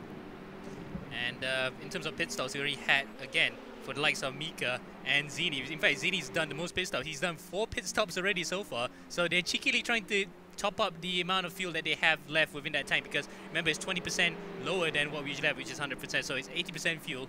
These guys are actually trying to wish that there might be more safety cars so that they could save that fuel and probably be ahead of the snake by the final 10 or 20 laps. Everybody very congested. That safety car just slows people down. It's a 1 kilometer back straight. Then they'll come round the 2 left-handers. Then the safety car will go. And look how everything is bunching up now. You were telling me about this. I'm a virgin to this kind of racing, but I can see the attraction already because nobody's really been able to get away. Kalen Chin tries to look relaxed. Josh Perwin, always focused. Josh has been very canny, just stayed in this 2nd, 3rd place ever since the start. Indeed, and looking at for the likes of Mohammed Ibrahim, of course. Ibrahim was leading when in the first 10 laps. Then he dropped behind slightly to Kalen and Josh after a magnificent battle coming through turn 1, where we thought Kalen was going to get taken out by Josh. And after that, Ibrahim just thought, okay, maybe I can just settle back and save a bit of fuel by being in that draft. And now this is exactly where the strategies are coming in. So Ibrahim there, playing the long game so that he could actually have an advantage towards the end. Okay, the safety car has disappeared. Kalen Chin is the man who's playing a little bit of cat and mouse this time. Now Kalen Chin accelerates, but behind them, look at what is going on. Everybody's got to be really careful not to take a place that they shouldn't. It's Kalen Chin who gets away. Josh Perwin just went with him absolutely superbly. Nicely done by Josh Perwin, Alex Young. Yeah, nicely done. Just sitting there, Kalen there with a good start. You know, he'll be thinking about the car now. Got to make sure you don't push too hard in the first couple of corners because the tires will be dead cold. And it'll be very easy to put in the wall right now. Can't just, you know, just has to be nice and easy through the corners. Look at that, Aleef Azmi in the white car looking around the outside. I think Azmi is getting impatient. Too many laps around behind the safety car. I think he's interested to try and get the lead. Aleef Azmi in the white in P2. He came 6th in the qualification. He was pretty happy with his efforts there as he gets very close on the back there of Kalen Chin. We look back, Kalen Chin is the man still in the lead. He's got Azmi, Josh Perwin, Mohammed Ibrahim and Aleef for very, very close company, but everybody is right the way close. Now I can tell you that Mohammed Zini is still in the pits. Oh, in fact, they just came in. In fact, Mika, Zini and Garrido, again, they're all in. I'm not sure why they keep coming in, and this is green flag pit stops, you know, so they might cost a lot of time here. That is very peculiar. I would... there's sometimes too much. There's a thing is playing safe too much, and I think that's what's happening. Now then, on the front straight here, and in fact that Aleef actually got a good restart. They're going 3 wide coming up to turn 1. Who's got a better draft here? Josh takes the lead. He got 2 toes right in front of him where he could get a slipstream, and what a move on the inside there. And I thought Aleef got the run on Kalen onto the outside, but it was Josh who had the inside and has taken the lead. Wow, look at them. They're all, they look like they're buzzing like bees, aren't they, as they go down the back straight. And then Kalen there, that was just staying there at the moment, going with a high line, trying to get some clean air as he goes through turn 3 and now through turn 4. Further behind them, Naki Baslan and the Stratos Motorsports. He's staying in fairly close contention. He's got Dominic Ang and Inigo Anton in front of him, but at the moment, Naki Baslan not too far away as Aleef Azmi is the latest man to go into the race lead, Amo Hazi. Yes, finally for him, and the fact that he's leading again for the first time since Brazil. Remember, he was leading at Interlagos in race 2 before he got involved in that accident with Ibra, and after that he dropped back slightly to finish outside the top 10. This is actually coming of age for him as we lose him for a second. If he wins this, what an absolutely brilliant result for the Apex team. who have been looking so good here in the first couple of races, but never have gotten into a good position as this. Okay, we're a quarter of the way through this race, Alex Young. Yeah. Your thoughts so far? Well, got to look out for when the next yellow comes. That's what everyone's going to be thinking. Josh, I can tell, is probably going quite conservative on the fuel strategy. He wants to make sure that he's got enough fuel to make it to the next yellow flag so he can do a pit stop. Looks like Azmi is thinking, nah, I'm bolting. Look at that, he's pulling out a bit of a gap. Maybe he's got an engine map 1. He wants to see what he can do, maybe stretch things as we go, because let's not forget, if he does decide to pit, it'd be nice to have that. If they do have to pit under green flag situation, it'd be nice to have that lead, because he should be able to come back out in front of these guys. But also the fact that there might be a bit of contention from Ibrahim, because he actually jumped him before the red lights, before the start-finish line. So would that be a ruling? Because I saw just now, Aleef actually crossed the line before Ibrahim, and he was in 4th place. So Ibrahim might protest that. Haven't heard anything from race control, so I guess it should be fine. There is P1, Aleef Azmi. P2, Josh Purwin. Kalen Chin in 3. A little bit further down, Alistair Young has had a very, very interesting race so far. Let's just see how Alistair is coping. He was involved in a drive-through penalty that he had to serve. Currently, he's down in P12. Dominic Ang has had an incident. Dominic Ang, without having a pit stop, he's clearly slowed down because he was in a real group alongside Naki Baslan, and suddenly Dominic is way off the pace. So that's really interesting. You see those cars there. Oh, look, we are watching Dominic here. Oh, did he a small moment there, spin. Oh, I'm surprised that didn't end up in a yellow flag. But not able to get going, I guess, so on we go. But so Dominic and Alistair, they are in no man's land right now. They need to get to map 1 of the engine, which is most power, to try and get back into that train, because you're very vulnerable like this when you're not in any air, because the guys at the front, they're in the slipstream. They might catch you and lap you, and the last thing you want as a driver at this stage is to go down a lap, because once you're lapped, that's it. You're pretty much out of the running of winning this race. Well, there is Alistair, as you say, is half a lap down on the race leaders. Behind them, Keithley Icon is down in P16 at the moment. Mika Hakimi, 4 pit stops. Let's just see Mika Hakimi, as Purwin still leads from Aleef Azmi, or Purwin is the new race leader, but Mika Hakimi, amazingly, 4 pit stops for him, 5 from Mohamed Zini. Talk me through what that strategy might be. I have no idea. I'm left head scratching. Alex might also shed some lights on this, but I think Alex, I think you don't have an answer for that either, because that is a weird strategy, isn't it? Well, I think he's just counting on the fact that there might be a long green flag period, and if he's got as much fuel in the car, then he can pit the latest. But at some point, you've got to start thinking about track position, because every time you refuel, you go right to the back. And like I said, you need to be in the top 5 or 6 come the last 20 laps if you want a chance to win. And you need to start thinking about getting further up the grid. It's a bit disadvantageous, isn't it, that if they were to go to crossover together, that everyone's on the same strategy in terms of fuel right. They're still going to be falling behind at the back, don't they? Yeah. And also you got to think about getting lapped, because some of these guys are dropping back really far back. You know, Dominic Ang's 5 seconds down. Tunku Jan is 11 seconds down. So Mika Hakimi is 33 seconds off the leader. So Mika's at risk getting lapped. And once he's lapped, that's it. He's not going to finish in the points, if you ask me, because it's only an 80-lap race. It's not a 500. It's not a 200-lap race where you can come back from a lap down like Jack Villeneuve. So I think if you go down a lap at this point, that's it. You're not finishing in the top 10. Well, these front 2, Alex and Amo, they've got themselves a 2-second plus lead from Mohamed Ibrahim. So clearly it's working for Josh Purwin and Aleef Azmi. They are the 2 who've really gone for it since the start, despite the frustration of the yellow flags. But it's a bit of a gap. It's a 2-second gap. And they're being like draft buddies like in NASCAR, because normally you have friends and foes. There's a car dramatically going into the pit lane quite fast there. And it's a crash, actually. It's Inigo Anton. Anton has actually smacked the inside wall on the way into the pits. So, okay, he actually is in the pits properly, but that is a very fast entrance. He might get a drive-through penalty for that. Yeah, if he's gone through the pit lane too fast. So that's a classic accident. When you're on worn tyres and you come into the pit, and he's made a mistake, actually, he's gone off. But if you're on worn tyres and you lift off coming through turn 4, the back will snap round on you, and you often see people crashing on the way into the pit lane with worn tires. We already had that at last year's Indianapolis 500 where the McLaren SP of Ollie Eskew went off big time. Yes, he was out of the race immediately that time, but luckily for Inigo, he managed to get away with that one as they now a battle for the lead then. Perwin and Azmi. Azmi's in the draft. Nope, nothing to it there. But they are actually towing each other here. They are more than 3 seconds ahead of Muhammad Ibrahim. Yeah, so they're going to start lapping cars soon. So Aleef actually got a bit tail happy off the back, off the end of turn 4 there. So you know, the tires are getting worn. They need to start playing with the weight jacker, softening up the rear roll bar to try and stop that oversteer as they come up to lap someone. Yeah, the back markers are really in there. I think, is that Joaquim Garrido, who's currently in P19 at the moment? So Joaquim Garrido, no, it's not Joaquim, angle, is it? Wrong angle. Who's that? No, it's not.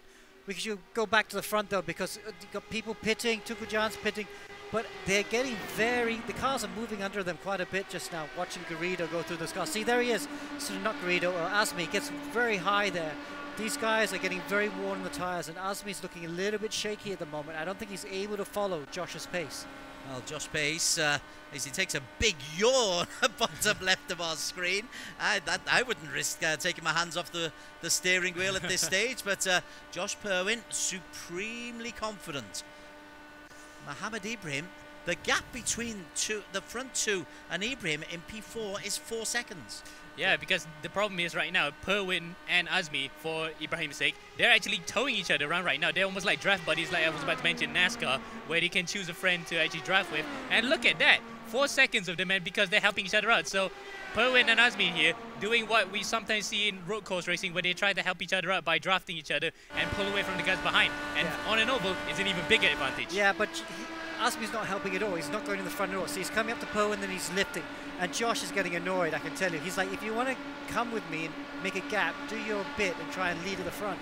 So you can see that sometimes they go high, sometimes they go low. And just try to explain that high, because of the banking around the corners, high means when you take a wider line. And sometimes a wider line can be easy, it can be faster, because there's more inclination the higher you go up. So even though it's taking a longer distance, you can be better. Let's have a look at the chasing group behind them. Muhammad Ibrahim is the man who is leading that group. He's got Kalen Chin, Aleef, Nakib as part of it. Nakib looks on the inside of Aleef. Also, Aaron Lim and Melwin Tan, the two-team EGG racers, are in the top 8, Ammo. Oh, that's amazing for them. In fact, EGG have not even had a good finishing run for the first 2 races of the season. 14th is the best that Aaron Lim could afford. Now he's running 7th. He's halved that, and he's in with a shout of a podium here, barring the fact that we're going to have yellow flags. So for Team EGG, this is a double point scoring heaven for them. And with Melwin Tan as well. Melwin was very unfortunate in the last race in that he couldn't actually get into the server, so didn't get on the circuit. And Alex Young, I'm sure you're thrilled to bits that the EGG boys are really, really competitive. Absolutely, and you know, Melwin, he's a young up-and-coming driver. You can see the MSX logo on the edge cover. And just ahead of him, Aaron Lim. Aaron Lim's actually a really experienced driver. Very, very, very good driver, and it's great to see him adapting to the sim world. Oh, Josh Perwin into the pits. First pit stop and under green. Wow, that's going to be painful. And Aleef has actually come in as well. Aleef has actually come into the pits, so is Kalen. So, Ibrahim and Aleef and Nakib, they've not pitted because they've been conserving fuel. And Josh Perwin and Aleef, they haven't been conserving fuel. That's why they were leading. Now they've had to pit. If a yellow flag comes out right now, it'll be perfect for Ibrahim, Aleef and Aslan. Okay, so then, Muhammad Ibrahim is the new race leader. There he is. Behind him, he's got Aleef and Nakib Aslan. I tell you what, whisper it quietly, but Nakib was saying before the race, this is about drivers. It's not about the cars. It's not about the setup. It's about how we take the race. So Nakib could be in a good position here as Ibrahim comes into the pits. Ibrahim comes to the pits, so he's having to do a green flag pit stop as well. So that's not looking so good for them. But, you know, I think most of them are going to have to do pit stops under the green flag.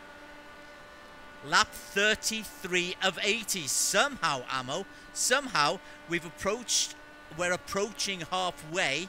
We've had 3 yellow flags, but it's beginning to make a little bit of sense, this race. Absolutely, and the fact that this is where by the halfway point and towards the end, where the fuel is going to come into play. Tires, we can throw it out of the window in terms of how the wear is going to be. Is the fuel that's going to be concerned. And we had instances where, like for example, 2016, where Alexander Rossi just managed to save fuel to the end and won the 2016 Indianapolis 500. Fuel is going to be a main concern here. And for some of the drivers that have actually pitted more than once, it might come into play later as more drivers come to the pits. Wow, so that's Luke Banister, Aaron Lim, they're all pitting as well. So you can see these are the guys who have done the best job with the fuel economy. That's why they're out in front. You know, and you can do that. If you're good with fuel economy, if you drive not too heavy with the right foot, you can squeeze out 2 or 3 laps. And that's what Aleef and Naqib have done. Great job by these two ex-champions. Ex-champions out in front. That's quite nice to see, isn't it, Des? And Miko Nassi, he's not too far away either. Miko Nassi is actually placed in P3. Miko Nassi is actually the new race leader because Naqib and Aleef have gone into the pit. So out on the circuit, Miko, who's made 4 pit stops, is P1. Alistair Young, who's also made 4 pit stops, is in P2. Oh, that's amazing, especially for Miko. Remember, he was involved in that first corner melee where he got hit by one of the...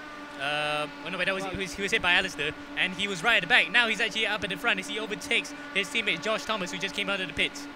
Yeah, Josh Thomas is down in P12 at the moment. Alex, I made the mistake of saying this race is showing to be a little bit of sense. I'm not making anything of it at the moment. Okay, so now there we go. Miko Nassi is going to come to the pit as well. Alistair should be able to go a couple of laps longer because he pitted after Miko. Under yellows, don't forget. Remember, Alistair was the highest up of the guys who pitted under yellows. So he's leading his first race in the E1 Championship. And who's he got right behind him? Is that Dominic? Yeah, Dominic. Yeah, but he's Dominic down a Ang lap. is there.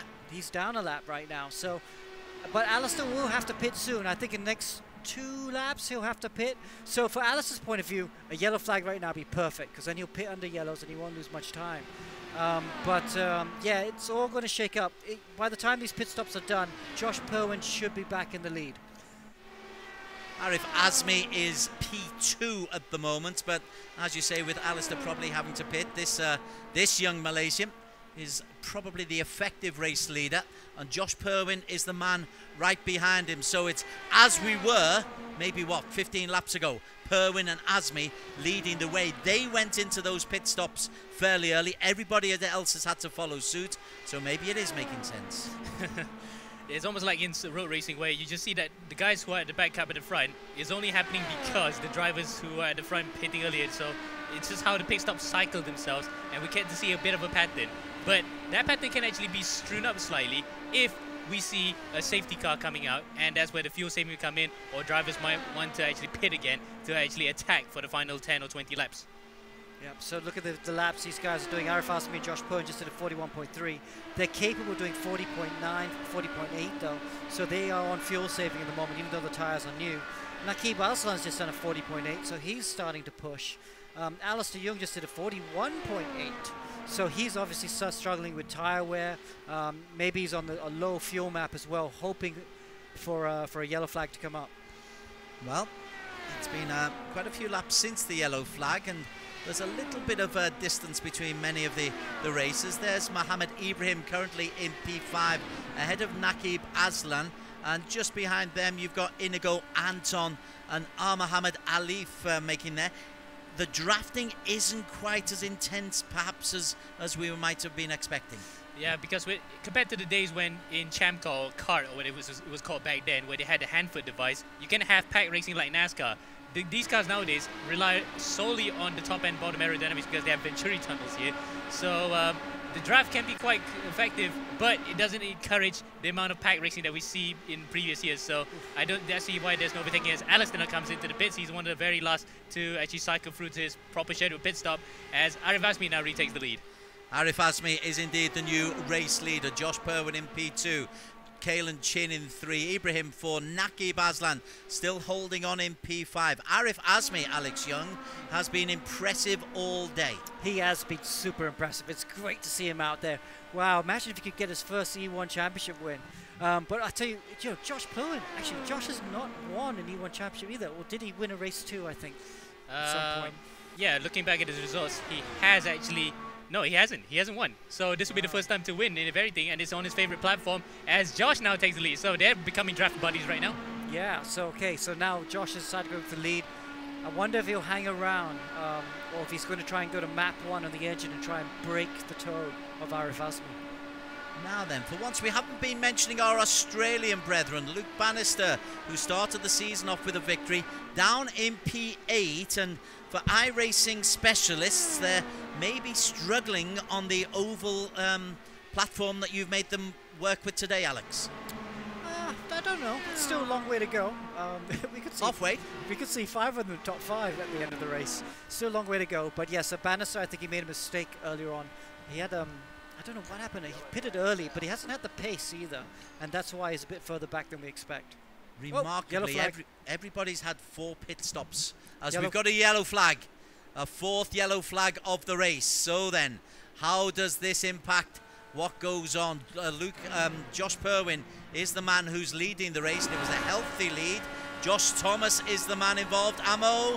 Oh, and that's coming into turn 3 right in front of his teammate Mikko Nassi, and that has actually put pain into any sort of recovery that he could do. Luckily the car is regenerated, but it's into that apron, that small little apron that he went through coming to turn 3 was enough to upset the car. Now, we had instances back in the 90s, 1992 to be exact, where we had a bigger apron, cars were spinning and crashing. So it was a case of he got too much of the apron and grass, and the car just spun. Okay, so this is what do we do at this point? Like someone like Josh, he's like 40% through his stint. Does he roll the dice? Does he come in and do another pit stop? I'm going to say no, because you're at the front. Track position is important. He's not going to give that up, and he's still got plenty of fuel left in the car. But some of the others, like Mika Hakimi, the guys at the back, you know, Dominic Ang at the back, you know, even Mikko Nassi at the P10, maybe they might want to roll the dice and think, right, why don't I do a pit stop now on the yellows? And who knows, I might get lucky again with the yellows later on. Well, let's see what Mikko Nassi does. He's just gone past the pit lane, so Mikko has stayed out. Dominic Ang, I think you mentioned, he stayed out. In fact, Alex, everybody has stayed out. Wow. Okay, so here we go. Someone at the back there, Kifli Hoffman. He's coming. Where's he going? Oh, no, that's Kifli. That's someone else. That was, is it Tankujan? No, it's... That looks like could have been Josh Thomas. In fact, it is Josh Thomas. Josh Thomas, correct. Josh Thomas coming into the pits. No, there's Thomas. Oh, that was a all-black car. That could have been... I think it might have been Hakimi. Yeah, it could have been Mika. It is Mika. So Mika actually went into the exercise lane, as they call it on Indy, and stopping again. So that's actually 1, 2, 3, 5 pit stops now. That's the amount of pit stops, and one of them was in... This is a mistake. Mika should stay out, because he's going to get lapped now. If he'd stayed out, he could have come to the back of the train and then done his pit stop. But now he's pitting now. He's going to go down a lap again. So I don't understand why he's done that, unless, of course, he's run out of fuel. That could be the question. That could be the answer. But with 5 pit stops, he must have put some fuel in every time, or did he blow his nose, or what happened? You can see there, look at that. There's Mika on the right-hand side of the screen. He is not going to get in front of Snake unless he uses the exercise lane to actually gain back that lap. We've seen these instances before. Remember that mention about the 1981 Indy 500? Look at that. Mika's actually full speed ahead. He's going to rejoin at the back of the Snake. So the exercise lane or the exit lane can actually be a fast lane. So Mika then doesn't lose a lap. Yeah, that's awesome for him, actually, because that means he's going to... There he is exiting turn 2. He'll go around turn 3 and 4 and come back up to the back of that train. So that is a lot cleverer than all 3 of us combined. Yes. Mika Hakimi reading it really well, just so long as he can get back up onto that train. So 37 laps to go. This is 4th yellow flag that we've been under. We can only anticipate there will be more as the racing gets more intense, Ammo. Indeed, Des, and the intensity will ramp up beyond 11 when we are coming into the final 20, and even more so by the last 10, because that's where a lot of the chess moves will be made for the lead of the race, especially if you want to be within that close range to actually battle for the lead. And there he is. He's got back onto the end of that train. That's really, really good for Mika Hakimi. Keithley Othman in front of him, so that gamble worked quite nicely, because at the front, frustratingly for Josh Perwin, he's just got to chug along behind that still fairly quick safety car. It's just not as powerful as the Dalaras. Absolutely. And should be coming to the pit lane now. We should be going green. There we go. We are indeed green. Big smile from Josh Berwin.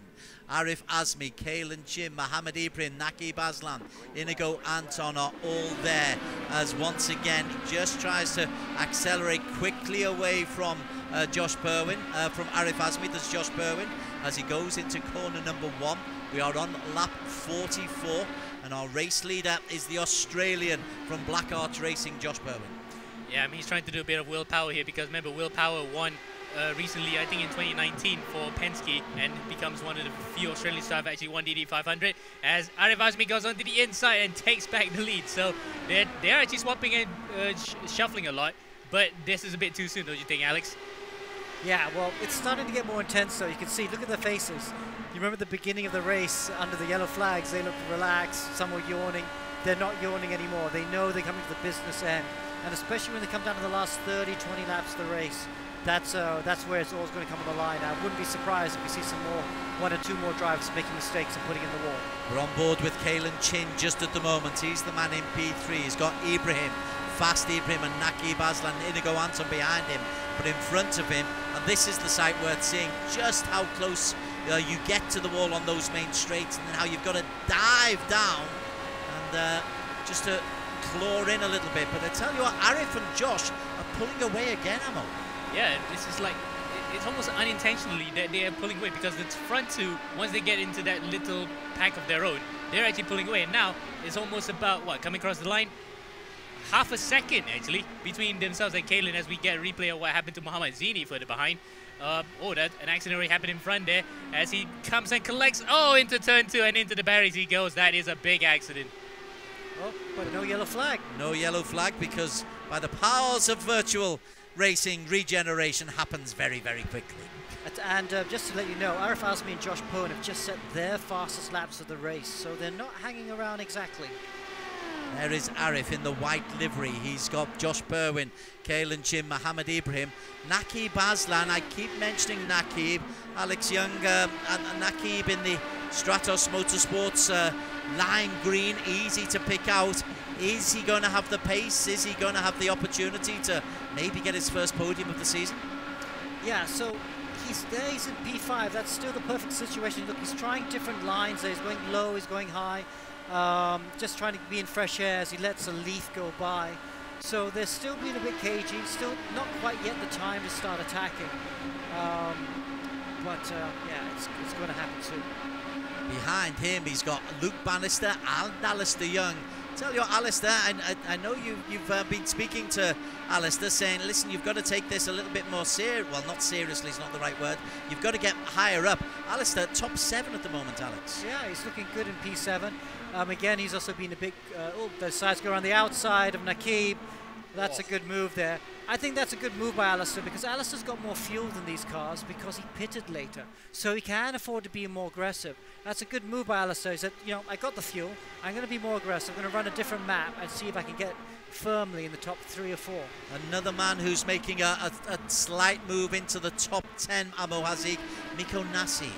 Yeah, Miko, who was involved in that first lap accident, has actually gone on well with his business, and he hasn't pitted as many times as the others because he's only pitted twice. Lap 7 when he wanted to top up bit, and then 35. So he's within that same strategy as Alistair, where he could afford to push a bit more now as he comes to the back of Luke Banister. Both of them are in insets here. Yep. No, nothing to do with that. I thought he was going to move around the outside. There's a big accident. That looks like Ibrahim. Ibrahim is in the wall at turn 2. Okay, so we see a lot of guys trying to come into the pit now. Yellow flag. We are under yellow.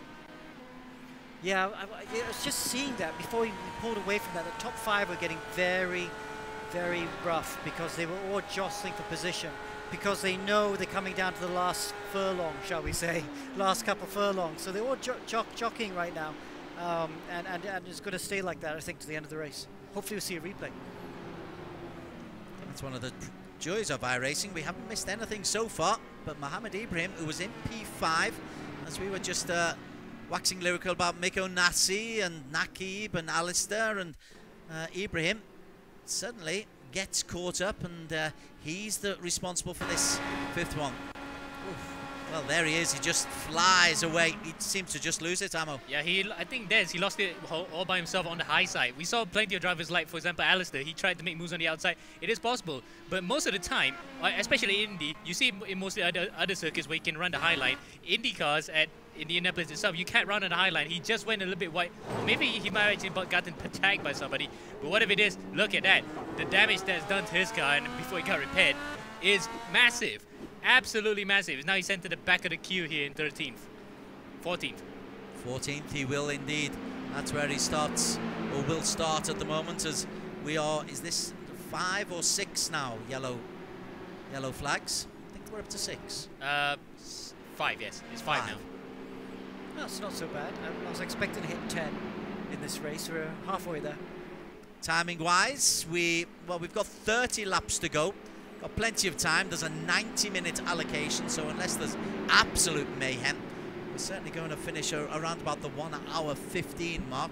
And let's just go right the way through as a few begin to make the pit stops. Right, Aleef Azmi is one of those who's come in for the pits. The man who was in P2 into the pit stops. Ammo, your thoughts? Yeah, I think he's going to try to top up to the 80% limit that he has and try to attack from here on in. This is interesting. Any of these drivers that come into the pits now can have the opportunity to attack in the final third of the race. Alistair Young in the pits. Naqib Aslan into the pits. Wow, okay, so this is what's happened. Half the grid are throwing the dice a bit. They're going, okay, we're going to pit early, put on the new tires, and see if we can go to the end of the race. What's that, 29 laps?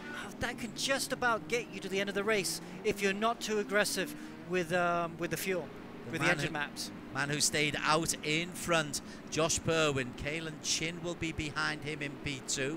Aleef and Inigo Anton. So Anton will be elevated up to his best position so far in the race. P8 in qualification. He's been quiet, Inigo Anton, after the heroics of last week. Yeah, and he was running well or close about to the top 10 before he had that massive accident coming into the pit lane at about, what, lap 34, I think. He was lucky to get away with that one, and now running up in 4th place. He might really want to break that duck and get the win right here at this very race as we continue on with the safety car period. I'll tell you who else has come into reckoning, and Alex, you can't say I told you so, but Luke Banister, one of the Aussies, he is there as well as, are we on lap 3? One more lap to go? Second to last, I think. Yeah, should be in now. Should be in now, yes. Yeah, coming into play right now, but he's going to be a bit thirsty, I think. And all these cars in the top 5, shall I say, are going to be very thirsty. I think Mikko Nasi looks quite good because he did pit a bit later than the top 5. I don't know how many more laps they can go before they have to pit to go to the end of the race. 29 laps to go, and the safety car peels away. This time it is Perwin ahead of Kalen Chin. Now Kalen's been caught cold a couple of times by Josh Perwin. This time Perwin accelerates away. Kalen Chin this time goes along with him, as does Aleef, as does Inigo Anton. The bad news, Mohamed Ibrahim is still down in P14, and we just think about what those pit stops have done for the opportunities. Oh, yellow flag. We have a yellow flag again. Who's and, that? Is it going to be immediate safety car? Yes, it is. Just as immediately that we got a yellow flag, a green flag, we get another yellow flag. Oh, further behind, look at that. That's an axle car. That looks like an axle car spinning. Ow! Even bigger. That's Ibrahim actually involved again. Well, I'd like to see what caused that yellow flag. What happened there? Well, Aleef Azmi has dropped down to P10. Alistair Young has dropped down. Oh, who's that? Oh, that's Banister spinning, and Banister spun in the middle of the field there in the short shoot. Takes out Alistair, and that looks like one of the EGG cars. So, wow, massive accident. Further on in the second corner, Ibrahim also smacked into the wall. Your favorite driver, Des? Luke Banister. I told you so. Okay, yellow flag again. Another 3 laps. Josh Perwin. It may look like a lovely, healthy lead, but that safety car will cause everybody just a concertina in close once again. Chess. Alex called it chess earlier on. I was wondering what he was talking about. It is high-speed game of chess, isn't it? Yeah, indeed. There's a high-speed game of chess and a bit of a demolition derby. They actually just want to avoid getting wrecked here right now as we get another replay of what happened to Ibrahim. This is on the way out, and looks like he went onto the grass, slides it, and smacks into the side of another car. Well, that's actually either Zini or Aleef. No, that is Zini actually, because Aleef is actually further in front. So Zini then the unlucky bystander to actually get hit by that. Didn't lose any time though, did he? The wheel just attached itself and he carried on. You're going to have to work on the damage on this one, Alex, I think. As Perwin. Perwin decides pitting is the perfect time to go in. I tell you what, he's got a cool head, Josh Perwin, doesn't he? Yeah, he's very, very analytical. Even when there isn't the complications of all these pit stops and all the yellow flags, Perwin, you can sense the ice in his veins. Big question to see if everyone can go to the flag. I think now that's it. This will be the last fuel pit stop and everyone can go. Well, I'm going to say everyone. The few that haven't, you know, Aleef, Anton, Nasi, Ang in the top 4. I don't think any of those 4 have pitted. So maybe they'll have to pit again. Tyres are all standard. All the setups are standard. That's the Joker process that you've introduced. Pit lane Luke Banister, pit lane Thomas, pit lane Mohamed Zini again. Zini for the 8th time, 8 times into the pits. Wow, I'm not sure what kind of strategy that he has right now to stop 8 times, but I will guess that he will have plenty of fuel here from lap 54 all the way to lap 80. Yeah, maybe he thinks he gets extra points by going through the pit lane. Indeed, and he comes out of the pit lane into the back of the snake. Meanwhile, Mika Hakimi is in between that pack of drivers and he's in 19th, last of all the drivers. And I thought the lucky dot rule actually be coming into play here for him to get into the front, to pass the drivers and get back to the back of the snake. That is true. Lucky dog play should be into play. I don't know. Never mind. Let's. The man at the front of the snake is Aleef Hamilton, Team Flash, the defending champion. We said that Josh Perwin has ice in his veins. Aleef, we know, has ice in his veins. And right behind him is Inigo Anton. They have track position, but I believe the top 4 do need to stop again. That could make them go down. Well, that will bring him back to the right to the back of the pack as we go green. Aleef leads on lap 55 of 80. Drags Inigo Anton with him. Mikko Nasi up in P3. He's been down as low as 17. Here he is in P3. Dominic Ang from Stratos Motorsports in P4. They are the front 4. Behind them, you've got Arif Azmi. Dominic Ang has dropped down. Tunku Jan Lei is in P4.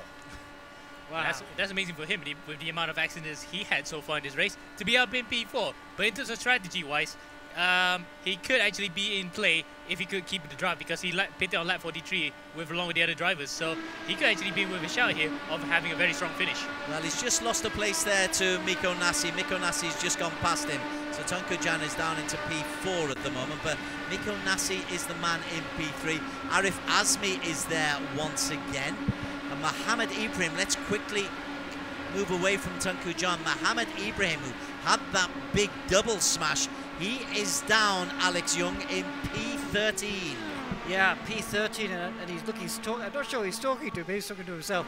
He hasn't really had the pace in the race so far, has he? He had it on the qualifying setup. While the setups are fixed, there is a prescribed qualifying setup you have to use in qualifying, and Ibrahim was quick on that. But in the race, you have to use a race setup that everyone has that's the same, and he's not had the pace of some of his rivals. His teammate, Aleef, is in P2 because Inigo Anton is back in the lead for the first time since race control cruelly ripped him of his victory last week.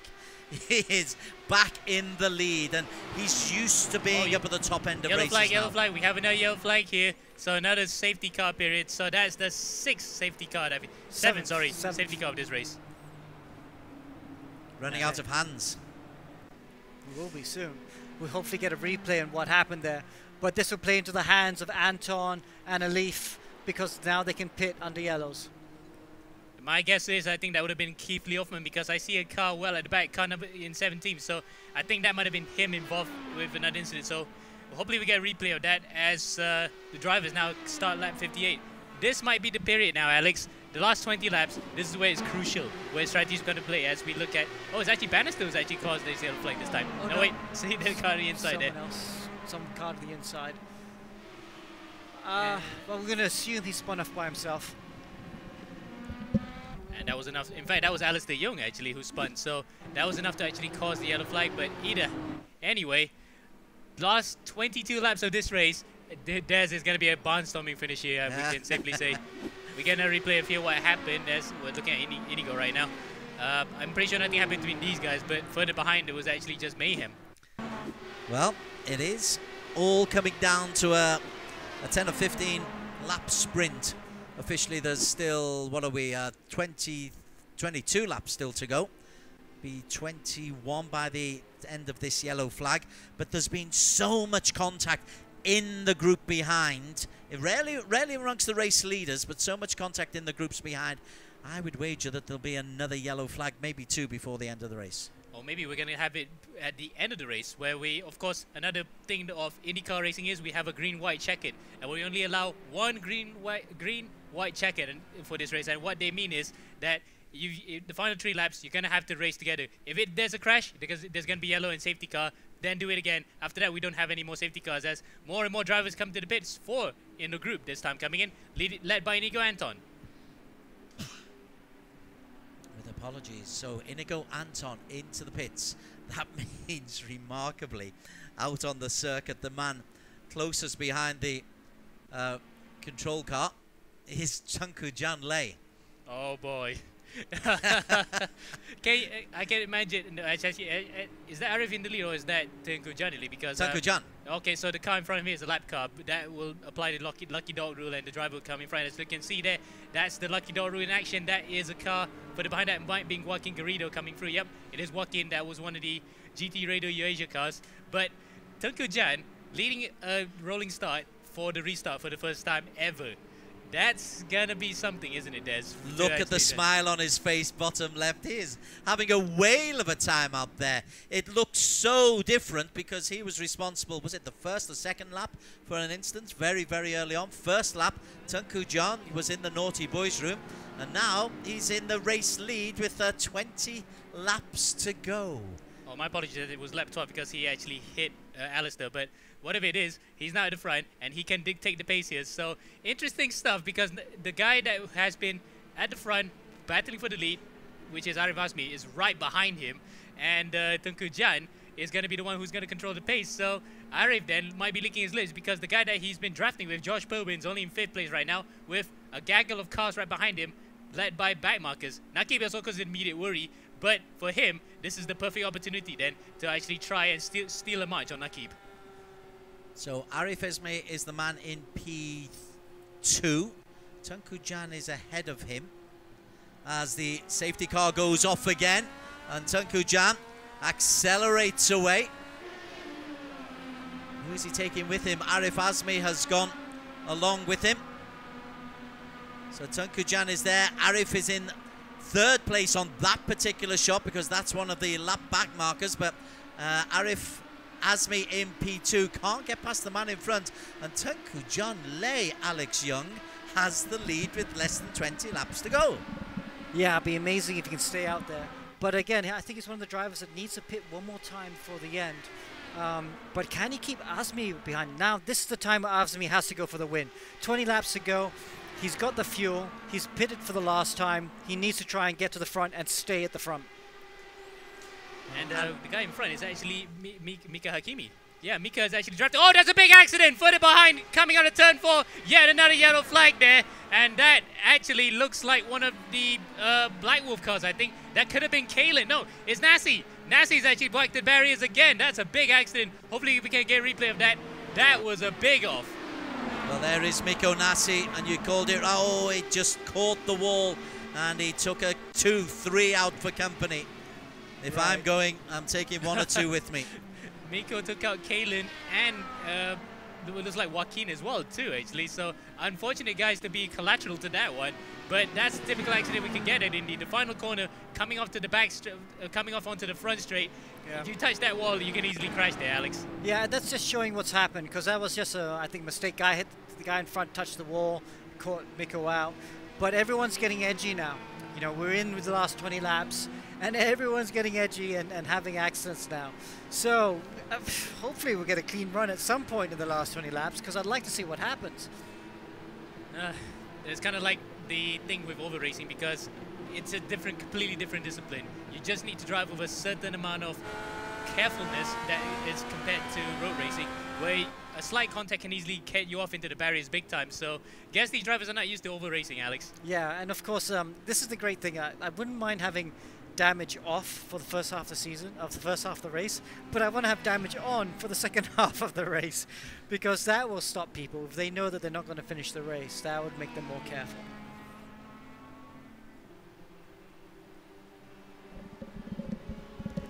So we're going to now come to the end of it, and hopefully, I think, the end of the safety car period, because I don't know how many times we're going to get more. We're going to lose our fingers and toes here, counting the amount of times that we had safety car, as Jan now, officially for the first time, will lead the restart.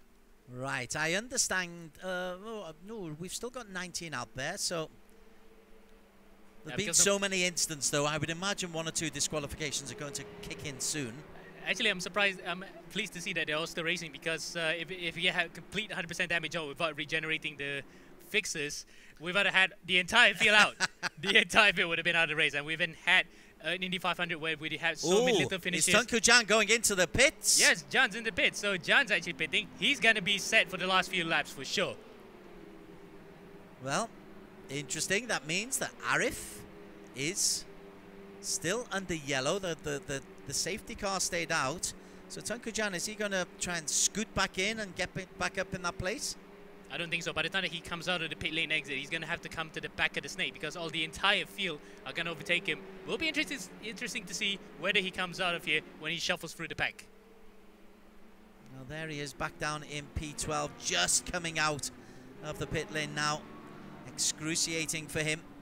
But he's made that decision with 17 laps to go. Now he tries to catch up to the snake, but it's all gone past him. So it'll be Aleef Azmi. Oh, and let's look at that. Compared to what Mika Hakimi did, Jan just said, okay, I'm just going to be the good guy this time and just shuffle to the back of the grid. Because in actuality, he could have actually still cycled through to the front here, at least up until 5th place. So he wasted the opportunity here to be at the front for the restart. That's exactly what I'm thinking, yeah. That's a bit of a waste there. Look at that. See, Garrido for the behind is actually going through the actual pit lane exit, because normally they wouldn't allow that in the actual IndyCar races. So I think Jan didn't know about it. He thought that was the pit lane exit and cycled through to the back, while Garrido's doing the complete opposite. And Mika likewise did the big brain move and move all the way to the front. So different ways of racing here, but I think what Mika did is probably the right way to go. And look who's in P2. Whoa. Look who is in P2. Well, we haven't talked about him in high regard in this particular 2 rounds of the season. But Nakib here will prove us wrong if he actually gets his first IndyCar win, and probably sets him up well for the rest of the championship. We are beyond the hour. If there were no yellow flags, this race would have been done and dusted by now, but we've had a lot of yellow flags, and the safety car may well be darting away. Yeah, the safety car darts away. Aleef Azmi, Nakib Aslan and Aaron Lim are 1, 2 and 3. There is the 1, 2, 3. Aleef in the white livery with Nakib in the Stratos green, and Aaron Lim. What a performance by the team EGG, man. Even if he isn't able to hold on to it, the way he's looked after himself in these first 60 laps, Alex, has been something to be proud of, with Perwin and Kalen Chin behind him. Yeah, he's been very clever driving. We talked about it. You need to be clever with the driving, when not to push and when to push, and that's why Lim is there in P3. He's in a perfect position right now. Does he have the pace, though, to get to the front? This is where you got to go, okay, I got to try and take these 4 corners flat out, but the tires are getting worn, and it's very hard to go flat, so people will start to be taking a bit more risks there. And Josh Perwin in P4 going around the outside of Lim. Perwin tries to get around the outside, and Aaron Lim loses a place. Perwin up into P3, and Perwin was one of your pre-race favourites, I reckon, Amo. Yeah, because of his high over rating, and that's why I thought that he was going to be doing business, and luckily he's proving me right here. He's in 3rd, and remember, he kept swapping places with Aleef Azmi towards the halfway point of the race, where they were up in front and they had a gap to Ibrahim. Now he's actually in 3rd behind Nakib Aslan. That's interesting how Nakib has actually made up a lot of positions in the pit stops, but this is interesting though. The 2 drivers who have been so good for the 3 seasons we've had in E1 are now second and third, while Aleef Azmi, who's never had a top 10 finish in the entirety that he's running in E1, is leading this race. The storylines plots are thickening here right now. I mean, but it's been Azmi and Perwin the whole way, hasn't it? They've been quick the whole weekend, and now they're at the front again. And Naqib, he was very quiet just outside the top 5, but now coming to the fore, and I think it's going to be, it's very hard to call between the top 3. Behind them, Mohammed Ibrahim. Let's just break away from the front man. Ibrahim and Aleef are 7th and 8th with Josh Thomas ahead of them. So don't count out Flash, 14 laps still to go. Ibrahim can be quick, although Aleef is about to take him on the inside, Ammo. Yep, he got a draft there coming out of turn 4, coming out to turn 1 now. Does he try to make a move to the inside? They have a car behind it, that's Alistair Young, and he makes the mistake. But now is Ibrahim going to fight back? He's going to go back into the slipstream. All the while then, Alistair is eyeing up for a double toe. Wow, and he's got the run on him, and Alistair's going to go down the inside of Ibrahim. Ibrahim taking unusual lines here and there, going in very early, but seems to be working for him, and yes, he has to let Alistair through right now. Oh, is he conserving fuel, Alex? Because I'm quite surprised he's actually conserving the car a lot right now. I thought he'd be actually attacking because we're coming into the final closing stages here. After this, when it comes across the line, it'll be 12 laps to go. Well, we don't know how much fuel he put in, but he came into the pits with 29 laps to go, and that should be enough to go to the end. Same for Young. Young also came in at 29 laps to go. So if he's struggling, Young's going to be struggling too. Back up to the front, Aleef Azmi is still the man who has the lead. He's got a half-second advantage over Naqib Aslan. Aslan under pressure from Josh Perwin. It's Apex from Stratos from Black Arts Racing. Kalen Chin has got himself on the back end of that train as well. A P4 for Kalen Chin with Josh Thomas a second down on Chin in P5. And I apologize for Aleef here because he had one podium before in season 0 when it was in round 6, so that's his only podium, and that was by virtue of a reverse great start. But this time the tables have turned. He qualified well, he ran up to the front, and he got up to the front at the right time, and he actually tandemed with Josh Perwin to get up to this point. Now he has every opportunity as we see Luke Banister come at the pits. This is crucial for Josh though. It might actually stall Aleef's progress here. This is where team tactics might come into play, but Aleef then looking so good right now, and imagine if he gets his first win here, he'll be in absolute tears. It's such an effort to get up to this point. Final 10 laps, Alex Young. Final 9 laps, Alex Young. Well, yeah, 11 laps, about to be 10 laps to go. And I'm just looking at Naqib. Looks very comfortable, but I'm not sure he's got the pace yet. Although he's really close to Azmi now. I would love to ride on board with him, see what line he's doing. Maybe he can just get a better line out of turn 2 on the roll bar, and we'll be able to see if he can get a better line to get... Oh, yeah, he's tighter line out of turn 2. Coming down the back straight right now. Yeah, it goes up to 6th gear. Will he go back down to 5th for turn 3? Let's see. Yeah, he goes back down to 5th. Goes back down to 5th too early, though, in my opinion. Allows Azmi to get a bit of a better exit. He's got to try and get down to the apron, I feel. He's got to use the apron, I think, to try and pick up a bit more downforce. He's got to use the best engine map if he can as well. Closing in, though. Aleef looks wise to it. Oh, he's going onto the inside. Naqib leads for the first time. Oh, actually, for the second race ever, he's led in E1 for this season. But there it is. Naqib breaks to the front. Now, would that be a mistake, Alex? Because the guys behind might still get his draft. No, it's a good call, I feel, because with 9 laps to go, you never know with yellow flags as Azmi comes back at him, though. Naqib Aslan in the Stratos Motorsport, leading the Indianapolis Motor Speedway. 9 laps to go. He made the move. He's left it late. But Aleef Azmi is fighting back. And Aleef has been up at the front for the majority of this race. And now he just has a look at the Apex car. Has a look on the inside. This is a thrilling finale. 8 laps to go, Amo. Oh, wow, this is the grandstand finish. And remember, I mentioned before, the last 5 years of the Indianapolis 500 have been decided in the final 10. And look at where we are. The final 10 laps of this race, the Indy 200 we have on E1 Championship, is being decided here in the final 10 laps as Aleef Azmi comes up to the back of Naqib. No, he's not going to go through in here, but he might want to try one coming up to turn 1. And likewise, Josh Perwin is also behind in third place. This is looking good here for all three drivers to claim their first wins of the season. Kalen Chin has a look on the inside as well. Let's not forget Kalen Chin, or the man back in P5, Alex Young, Josh Thomas. These Aussies are making a move. Thomas tries to go on past Kalen Chin. Thomas doesn't quite make it stick. Yeah, Kalen hangs around the outside and holds on to the position for now. Woo. Thomas got a bit of a wiggle on there, and that's going to compromise his exit through turn 2, and that's going to allow Aleef in the orange flash car to get a run on him. Aleef Hamilton, the defending champion.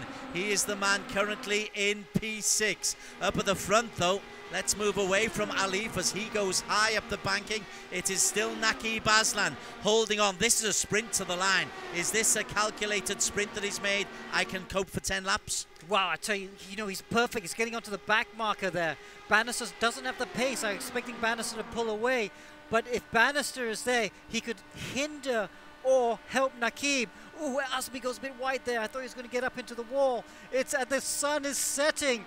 Wow, only 6 more laps to go. 6 more laps. Naqib Aslan, has he timed it to perfection, or did he just make his move a little bit too early? If you were out there, Amo, do you want to be Naqib?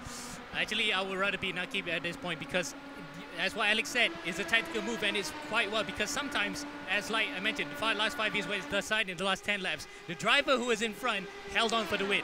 So, Naqib then might want to emulate what Simon Pagenaud did, what Alexander Rossi did, and what Elio Castroneves did, was to go to the front and find a 10 and hold on to it. But let's have a look at Josh Purwin. Josh has been yellow quick. flag! Yellow flag! Oh, a yellow flag. What happened there? Who's been causing the damage? Oh, what a finale. Yellow flag number 10 of this race, with Naqib Aslan building up for a finale. When we do come into P5, it's Mika Hakimi. Oh, he lost it on his own, and amazingly, he didn't get collected by a car that went by there. That looked like one of the Filipino cars, and he spun then some, so 720 degrees as opposed to the normal 360.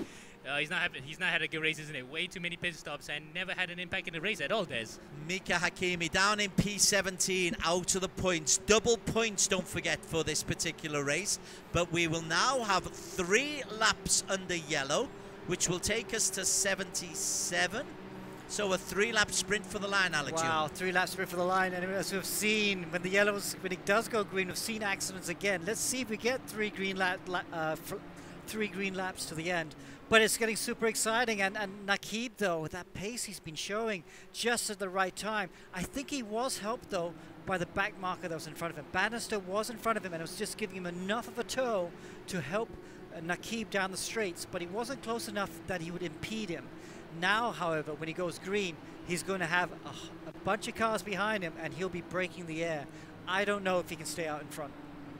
Just while we are under the waiting for the moment, there have been so many race leaders. Aleef has been in the lead. Josh Purwin has back behind the safety car. Sorry about that, Des. But look at that. That was actually Kalen hitting the back of Josh Purwin, and Purwin in turn hit the back of Aleef. Oh my word, what has gone on there? Well, I'm sure the iRacing replay might be able to work out something that was going on there. Kalen Chin, you were quite right. Well, he's got himself back up into P6. Purwin, he makes his way back up. Luckily, the cars regenerate. Here's what happened, Ammo. Here's Josh actually coming at the back, and pay attention to the Black Wolf car further behind.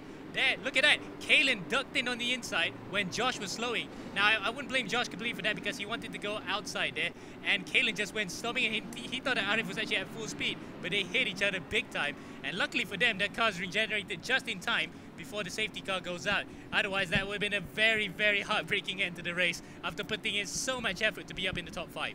So the yellow flag, on the yellow flag, they've worked themselves out. They retake their positions, so they're okay. For now. For now. Now then, the next thing is the safety car will probably come out at the end of this lap. This is the second corner, corner 2. So they've got the long kilometre straight just to tap their fingers and try to breathe deeply. Look at Naqib Aslan. Big intake of breath. In through the nose, out through the mouth. Indeed, it's almost like exercise, isn't it? It's pretty much second nature for him, as Melvin Tande goes around the outside of the entire field to actually come through and initiate the lucky dog rule. But yes, this is you can see he's actually looking rather calm, but inside I can bet to you that his heartbeat is going through the roof here. He knows that full well with this win he could set himself up again for another title challenge. We are very, very shortly going to finish this race. The safety car will come off and then we're going to have a 2-lap sprint for the line. Alex Young, is this the finale you were chasing? Yes, I love oval racing for this strategy, the way that it's coming down. I hope we get a race to the line, but I feel for Kalen Chin though, because that was a big mistake and it was under safety car. So I think he's definitely going to get a penalty for that. Okay, the safety car, left of your screen, I'm pretty sure goes out at the... Ooh, is the... Now yes, there he goes, so we are underway. Now then, this is Naqib Aslan's to lose, Amo Hazi.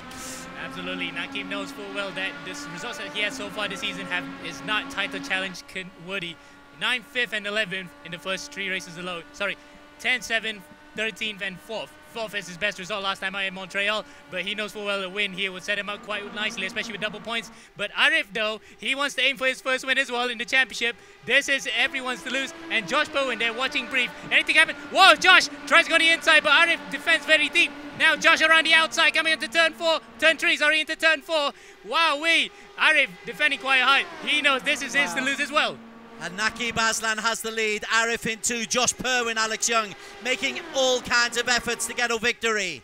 Yes, he is, but Josh, he's got the pace. He's going to go outside. He's got to hang it around, and he goes around the outside, but Aleef holds on. Naqib holds on the inside. Naqib Aslan has got 2 corners to survive. Aleef behind them. Naqib Aslan. No! Josh spins. Oh, then he saved it. Amazingly saved it and put it behind another car into the barrier. Looks like Miko Nasi, but Naqib Aslan has a clear out to run, and there it is. That's the safety car, and that's the end of the race. So no, Naqib... We're under a green, white, yellow. It'll go again. Go again. You can't win under a yellow flag. The green, white, yellow. We have 1 green, white, yellow. So we will have to go 1 more time because we cannot run under the yellow flag for this lap. But if under the next go, if it goes yellow, then that's it. The race is gone. Wow. Josh Purwin, he really gave it his all. But his all was just pushing it a little bit too much, Jamo. Indeed, is, and he just came out worse in that particular regard. Look at that, from 3rd to 9th. What an absolute disaster for him, and he thought that he had to win there when he had a double toe from Naqib and Aleef. But luckily for Aleef, look at that. Lap counter just increased by 1, so we are going for the green-white check-it after this. But I have to watch Aleef a little later because Aleef to me looked like he was moving around too much. I think that was, he was very on the limit for defending. These guys, while they're not on the same team, they are teammates in karting. And I really feel that maybe Aleef was trying to be a little bit aggressive there in defending. And I wouldn't be surprised if the stewards have to have a look at that after the race. Well, there's all that still to go. Remember, last week we had a victory returned by those nasty, nasty race control people. Took it away from Inigo Anton. He's ignoring me. Yeah, that's right. Well. Okay, so Naqib. He's had his heart in his mouth for the last 10 minutes. He's been under the most intense pressure. Surely from here he can't lose. Well, you never know. IndyCar racing, a lot of the crazy things have happened in the final few laps of a race, and this is no exception as Kalen now comes into the pits. Is that Kalen? Yes, it is Kalen coming into the pits. So I'm not sure why he's playing on right there, but we're going for the green-white checker next time by. No, it's good. Not next time by, but I think another 2 laps or maybe 1 lap. We need to wait for the official confirmation. But Naqib then, his heart must be in his mouth. But look at that, he's actually wiping a bit of sweat there. Looks a bit calm under that Kosh.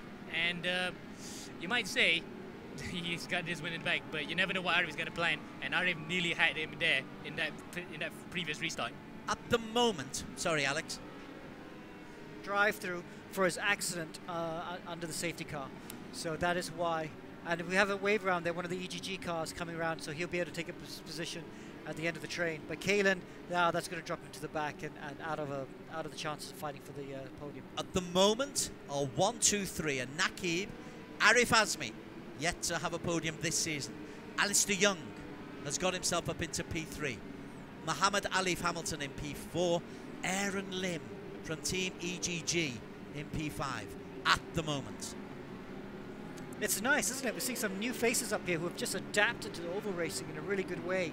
And some of the others, Ibrahim's not there. Thomas is okay, he's P6, not so bad. But Banister all the way down on 14th.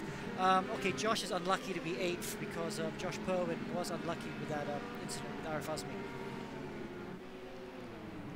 So now we're trying to go for the green-white jacket. We'll wait until the safety car peels off, and then it'll be a one-lap sprint all the way to the line, and surely Nakib Aslan will be trying to defend tooth and nail to prevent the drivers from behind him to attack. And impressive to see, as Alex mentioned, Alistair in 3rd, Aaron Lim in 5th. They might be the potential stallers here for faster drivers behind to actually get up through the field. Well, they might be surprise victors themselves if Nakib doesn't get this right. As the safety car comes out, Nakib is away nice and safely. Aleef and Alistair Young are behind them. And we are go. It is a final lap sprint. Nakib Aslan for Stratos Motorsports leads the way. Aleef Azmi is right on his tail. Alistair Young in P3. Nakib looks like he's going to hold on Alex Young. Or am I speaking too early? Close he is, but wrong car.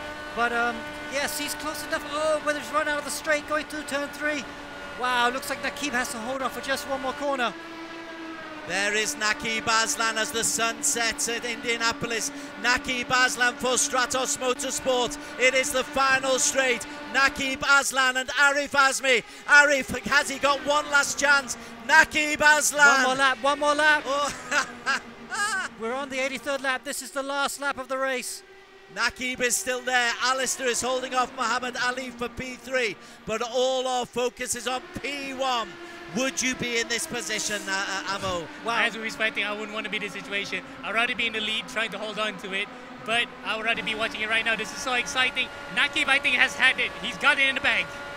Nakib leads. We're on board with Aleef Azmi. Nakib Aslan, one more corner to go. Let's look up high on the blimp, and it will be Nakib Aslan, this time surely to come through and take the victory. Aleef Azmi P2, Alistair Young 3, Ali 4, Josh Thomas P5. Alex Young, quick thoughts about that victory for Nakib Aslan. Wow, very, very clever. I mean, he didn't care about running the top 5. He just was about 10th for the good first 20 laps of the race, slowly inched his way up there. I think he was helped by having Aleef Azmi behind him, but what a great result for him. His first win of Season 2. All right, well, I think we're going to be able to speak to Nakib Aslan. We can see him there in the corner of our screen, punching, fisting the air. Nakib Aslan, you're back. Tell us how you're feeling. Yes! Can you hear us, Nakib? Well done, you're back. Hello. Hi. Yes. Nakib, tell us about that race. Congratulations. You are back on the top step of the podium after what has been a very difficult Season 2. Man, what a race. Yeah. It was an amazing race, I think. Wow. A bit lost for words, actually. It felt like it's been forever, man, since I've been on the top step in E1. But yeah, it was an amazing race.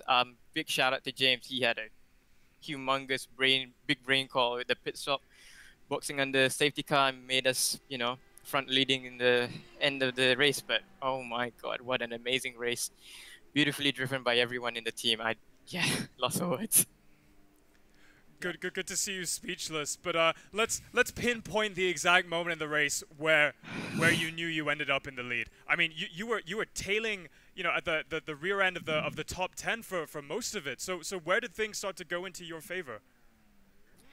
Yeah, qualifying, I think with oval it's so hard to be up the front, and I think we didn't get the best of laps, a few hundredths off, like second, I think. But yeah, I think we knew it was going to be difficult with all the collisions and whatnot. So the main goal was to keep it clean, keep our noses clean throughout. We did that, and whole game plan was fuel saving throughout the whole race, no matter what. Take opportunities when it came, and that's exactly what we did. We never rushed it, no matter what. Just picked up the pieces slowly, one by one. And then it was that one call, I think there was a safety car at lap 50 or whatever it was. James said, let's pit now. and make it to the end. And oh my god, what a call it was. Just quick, how much tires did you have left? How much fuel did you have at the very end? Because it must have been crazy going flat out for the last couple laps. Oh, I think we were really coming into the end. I think less than 2 liters for sure. Awesome. Pushing it to the edge. Well, this is what I love about Indianapolis. Anything can happen. Nakabazan, so good to see you on the top step of the podium again. Congratulations to you and James and the team at Stratos. Des, over to you. Take us through our race results. Indeed. Well, before race control get their beady eyes on things, I'm sure there's going to be 1 or 2 complaints and 1 or 2 circumstances race control are going to have to look at. But Naki Baslan is the man who is top of the pile for Stratos Motorsport, ahead of Aleef Azmi. Best ever result for young Aleef for the Apex E-Racing team. Certainly the best result of this season. Alistair Young coming from nowhere. A really, really fun-packed race for Alistair Young for P3. Remember, there's double points available, so you've got 50 points for the win for Nakib and 32 for Alistair Young in P3. Aleef Hamilton steady in 4th. Josh Thomas safe as houses in P5. Josh Perwin thought he was chasing a win for Black Arts, ending up 6th. And Aaron Lim, what a performance for Team EGG for P7. Dominic Ang makes it a good day for Stratos. Inigo Anton in the top 10. And Tanku John Lay. Gosh, there's a highlight reel of a season in that one race for Tanku John Lay. Down to 15, where Melwin Tan picks up points for Team EGG as well. Mika Hakimi with, I think it was 8 pit stops at the end, finishes in P18. Incredible racing. These results are brought to you by Evo Club Car Insurance with Pro Mileage. Evo.clubinsurance.com. Incredible results indeed, Des. I think this is my favorite top 10 of any E1 race that we've had so far. Completely unpredictable. We have a lot to unpack. We've got interviews, more post-race analysis coming your way. But first, a very short break. See you soon.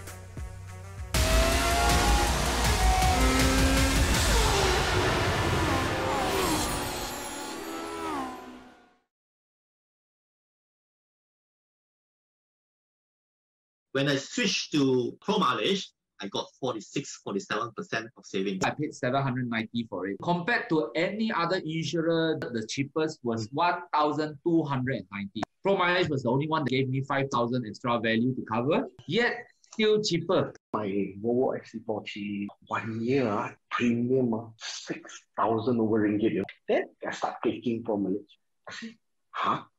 3,200 plus ringgit.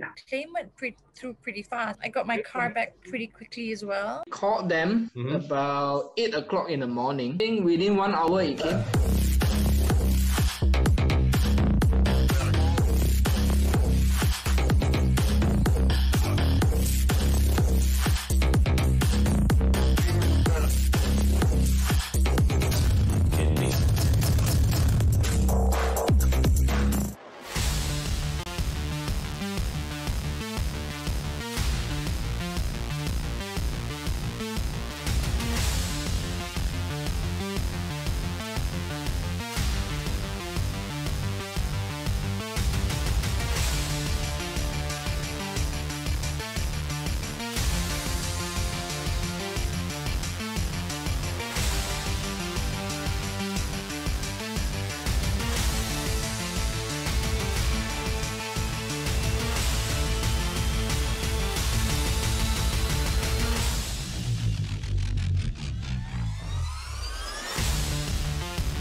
Welcome back to the E1 Championship Season 2, the premier sim racing championship in Asia Pacific, brought to you by Evo Club Car Insurance with Pro Mileage, where you can save up to 40% off your next car insurance renewal. Make sure to check out how much you can save at their website, evoclubinsurance.com. Now, we've just completed E1 Championship's first ever Indy Oval race. We did over 80 laps. We thought it'd be 80. It ended up being 83, if I remember that correctly. And there is so much action up and down the field. The gap from first to last was not much at all. I think this is the closest race we've ever had in the history of the championship. So a lot of different elements to pick on, but I think there's no better way, Alex, to discuss what happened than through the perspective of the drivers themselves. So let's go ahead and speak to Aleef Azmi, who finished in P2 after starting in P6. Aleef, you're one of the last drivers we spoke to before the race started, and you said that you'd get it up to P1, and that's exactly what you did. Walk us through your race. Well, yeah, I mean, wow, I'm still processing everything that just happened. Brilliant job by Nakib and Alistair to round out the podium. I really just try to keep it clean. Really focused on fuel that race. It was very stressful. But yeah, overall, I think it's just keeping it smooth and knowing when to do things. So yeah, huge thanks to James, Daniel, everyone in the team for just helping out this weekend. Yeah, I still can't believe it. I don't think I've ever seen anybody so happy to be in second place. It's so good to see you there. Any other questions, Alex? No, just well done. Great day today, I thought, Aleef, because you were strong the whole race. You were there, even with the different strategies, you were just there with Josh. But also, you had that contact with Josh just at the end there. You want to talk us through that? Yeah, I mean, when racing at like 360 kilometers per hour, these things happen. It was just the smallest of touches. I'm just gonna have to take a look at the replay on that one again, and I'll just see what actually happened, and yeah, I could tell you about it later. Okay. Awesome, good stuff, Aleef. Congratulations. We'll see you next race. Thank you. See you guys. Awesome. I think we have time for another interview. Let's go and speak to Alistair Young. Yeah. Well, Alistair's just about to come on, I think, but he had an interesting race, didn't he? He did, yeah. I mean, he came out of nowhere. We gave him a drive-through when he tagged, I think he tagged Mikko Nasi, didn't he, at the very first lap, and I thought, oh, God. So that was an incident that happened there, but he recovered. I think we're trying to get Alistair right now, so I think we're going to talk to Kalen first. Yeah, let's go ahead and speak to Kalen Chin first. Yeah. Kalen, wow, you're in the hunt for the win the whole way, and then the last safety car, that accident. You want to talk us through what happened? Well, honestly, the entire race, it was just a lot of action, and then I didn't expect a safety car to happen like right then, and then I was adjusting something on the like the blackboard, and then Aleef, he was like lagging a lot for me, and so when he came up to the safety car, I couldn't see him, and then all of a sudden he just appeared there, and so I swerved left and hit him, and then got a drive-through. Yeah. Unlucky, man. It doesn't show on the replay, but at the time, it lagged for me, and yeah. Yeah, we could see him lagging at certain points of the race, so that caused Josh to slow down, and he hit both of them, I guess. Yeah, it's such a shame. We saw you smiling throughout the race. You must have really thought you were in a shot for the win. I mean, did you still think, you know, in those last 10, 20 laps that you were still in it for the win? Actually, yeah. I mean, I was following Josh. We made the same pit strategy to pit. I think on the earlier safety cars with about 20 something to go. I can't really remember. And we did it. I didn't expect there to be about like 4 or 5 safety cars after that, and so when everyone pitted under those, I had the like less fresher tires, but still fresh, but not as fresh as those who pitted on like the later safety cars. And then after that, with the dirty air with these cars, you get a lot of understeer. So once I got back up to P4, it was really hard to get back up to like the podium positions. Yeah. And then once the last safety car happened, I thought like, okay, I have a shot. I just have to nail this restart. But then the incident happened, so that was just unfortunate. Well, it's such a shame. We know you're going to be fighting for wins in the next half of this season. I'm sure we're going to see you up there very, very soon. We'll see you next week. Thanks so much, Kalen. All right, I think we can go straight to Alistair now. Alistair Young, let's get him up on the screen. So as you were saying earlier on, he's a driver that kind of came out of nowhere. He had a penalty. He had quite a few pit stops as well, if my memory serves me correctly as well. We can ask him, because I think he also hit the wall and hit someone at one point as well. Alistair, you want to take us through your race? That was something else. I think I had a black flag at lap 3. I've had like 3 or 4 cars spin in front of me, and I've been collected along with some other guys. I've hit the wall maybe 4 times. But yeah, the last 3 safety cars, I was at the very back and just had to keep it safe and overtake. Luckily, everyone was on the inside, so there was a lot of clean air on the outside. Managed to get past a lot of them. Yeah, we saw some good moves around the outside on what must have been older tires as well. Yeah, on the last pit stop actually, I think I only did fuel and I dropped the tires, so my fronts were finished at the end. I was thinking about move on Aleef and Aleef, but yeah, it's not possible. Okay, well done. All right, thank you, Alistair. We'll see you next week. Okay, I think it is time to check out the highlights from that extremely hectic race. Okay, so let's have a look at this. I think in total we had 10 yellow flags. So we went actually, and here was the start. You know, Ibrahim was leading from pole position. Everyone was a bit cagey at the front. Kalen Chin took a turn at the front. Arif Azmi also took a turn at the front. But then as the shadows lengthened, you could see that things are getting a bit more serious. Here's Perwin then getting to the front in front of Azmi.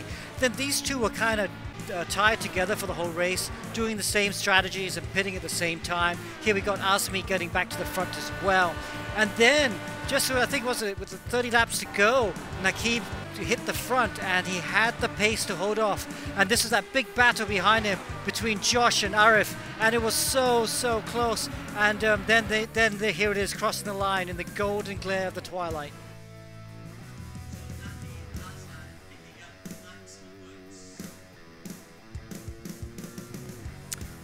When it comes on. Yeah, Nakib Aslan. He was, he did a good job. I mean, all these drivers have been inexperienced when it comes to oval. You know, we've seen how good they are with the road track, and it just came down to the strategy, taking care of those tires. More importantly, being good on fuel. We heard them talk about the fuel. So great result for Nakib, and it puts him back in the championship hunt. I think 50 points will certainly help him a lot. Ibrahim had a bad day. He didn't have the pace. Exactly who I want to focus on. Yeah. So, I mean, he started on pole position. He was so confident at the start, and it just took one mistake to turn his entire championship upside down. Because the important thing as well is, today we have double points. Yeah.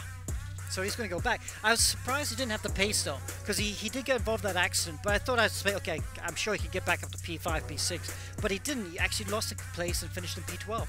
So what comes into play? Because when the other drivers went up in front, Arif Azmi was lapping half a second faster, if not 1 second faster than all the other drivers behind him, and he's in clear air. So what are they doing differently? Well, you have to understand what's happening, because towards the end, you're definitely running out of tires, and you just have to go right, have to go flat out. But you have to get it right, because you always want to dial in a bit of understeer, but towards the end you got to go, no, I need to take it flat. So I started dialing the car to be very neutral, and that's when the car's right in the limit. Your eyes are like this, because you're doing 360 kilometers per hour, and the car's doing this. And in real life, you know that if it goes, that's it. You might wake up in hospital. But even here in the virtual world, you know that's it. Your race is done. But just to be like this, your eyes are on stalk at that sort of speed. Yeah, we could see the cars literally twitching on their backsides as they head towards the wall. But I do have a question. All honesty, Alex. Nakib Aslan's win. strategy obviously came into play. Yeah. Driver talent obviously came into play. But how much does luck come into play in Indianapolis? You do need a bit of luck, but it's you need to play the odds. I think pace-wise, Nakib maybe wasn't the quickest at the end. I think Aleef Asmi was quicker, and I think Josh Perwin was a little bit quicker. But they couldn't get by him at that key moment, and that's what got him the win. So, you know, it was kind of nice seeing how different drivers who have not been so quick in the first 2 rounds, had up and down, were quick today. You know, even Aaron Lim and Team EG had a great run as well. 2 new podium finishes in Asmi and Alistair. And yeah, I just enjoyed that. Great entertaining racing all the way through. Well, we just have to wait a few more moments until we can get the results back up on the screen. Oh, but there we have it. Let's hand it over to Des to walk us through the results from today. Nakib Aslan's first victory of the season, worth 50 points for Stratos Motorsports. Aleef Asmi, his first podium of the season for Apex E-Racing, their first podium for the new team, 40 points. Alistair, out of nowhere, Slipstream's first podium as a team, 32 points. Aleef Hamilton picked up the fastest lap as well as picking up 4th place as well. Tell you what, he's quietly coming back into consideration. The Aussies, Josh Thomas and Josh Perwin, down in 5 and 6 for Safehouse and Blackheart respectively. Aaron Lim, cannot overestimate how impressive that is for Aaron Lim from Team EGG. 18 points from Dominic Ang in 8th. Inigo Anton for GT Rails Eurasia, again competitive. And Tunku John Lay, a highlights reel of his own for that finish for him. What that does for the overall result, well, that's the overall result when you incorporate the qualification period. Mohammed Ibrahim with 15 points is the only real change there. Aleef Hamilton, 33 points. All right, so we finished 3 rounds here at E1 Championship Season 2. We've had a bit of a mix-up this time around in comparison to the tracks that we've been visiting, in comparison to Season 0 and Season 1. We've got an oval for the first time, and next week's going to be interesting as well. Round 4 is going to be a mystery circuit. Yeah. And to go into a little bit more detail, we have a little clip from our host Amanda to explain what's going on.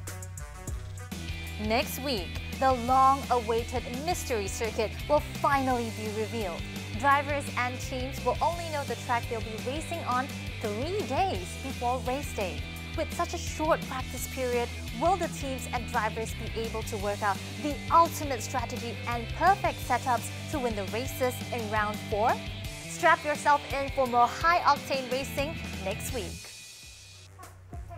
Okay, so she didn't give us too much insight as to what's to come. I guess it's in the name. It's still a mystery after that. But Alex, walk us through the rationale. Why are we seeing these twists and turns being thrown at the drivers? Well, because it's the virtual world, and yes, we want to keep it real, and we do, but let's make it exciting. Let's throw up different tracks. Let's go oval racing. You know, it's not like we have to wait for a container to go from one country to the other. We can do it virtually. That's what's so cool. So that's what we're going to do. We're going to choose a virtual track, a mystery track. We're going to announce it in just a couple of days, so everyone has the same amount of time to practice, and that might throw up some different results as well. So I know whenever we ask our drivers what their strategy is before a race, they don't really tell us much. Can you give us a little bit of a hint as to what we might expect next week? A region, a continent? I'm hoping for the same. So today, new faces up there, exciting racing. What can I say? A lot of crashes? A lot of crashes, perhaps. Ooh. But yeah, more of the same, please. Okay, so I'm thinking potentially a street circuit somewhere very narrow. Could be very, very interesting. Does that, when we look at the rest of the calendar, it's not just the tracks that'll be throwing curveballs in the driver's way, it's the cars as well. And we can get into more detail into that very soon. But first, the results are ready. Let's go ahead and take a look. So then, the overall championship standings. Mohammed Ibrahim still leads with 106 points, but that lead has been chipped away. You are allowed, or you must drop 1 round of the 8, so that could be Ibrahim's poor round. Behind them, we have got Josh Perwin still in P2, Black Arts Racing, but the one I'm interested in is P4, Naki Baslan. Those 50 points really catapult him up the standings, level with points with the defending champions are Muhammad Aleef. They say cream rises to the top. Luke Banister and Kalen Chin make it an Aussie, 4 Aussies in the first 7. Arif Azmi's points, his 40 today, elevate him up to P8 ahead of Inigo Anton, again competitive. And Miko Nasi, well, Miko, you can never write Miko out of any championship standings. He's in the top 10 on 48 points. Team standings, Flash retain their lead, 188 points ahead of Black Arts Racing. The Bannister Perwin combination didn't score as many points as they like today.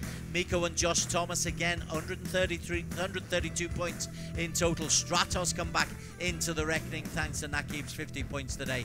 Black Wolf with Kalen and Mika Hakimi, who had an interesting time today in the Indianapolis in P5. GT Rail Eurasia, Apex with their first podium, they get moved up into the top 7. Slipstream with their first podium move into the top 8. Team EGG with Aaron Lim picking up points. E-Racing Icons bottom of the pile with in 10th place out of 10. Good stuff.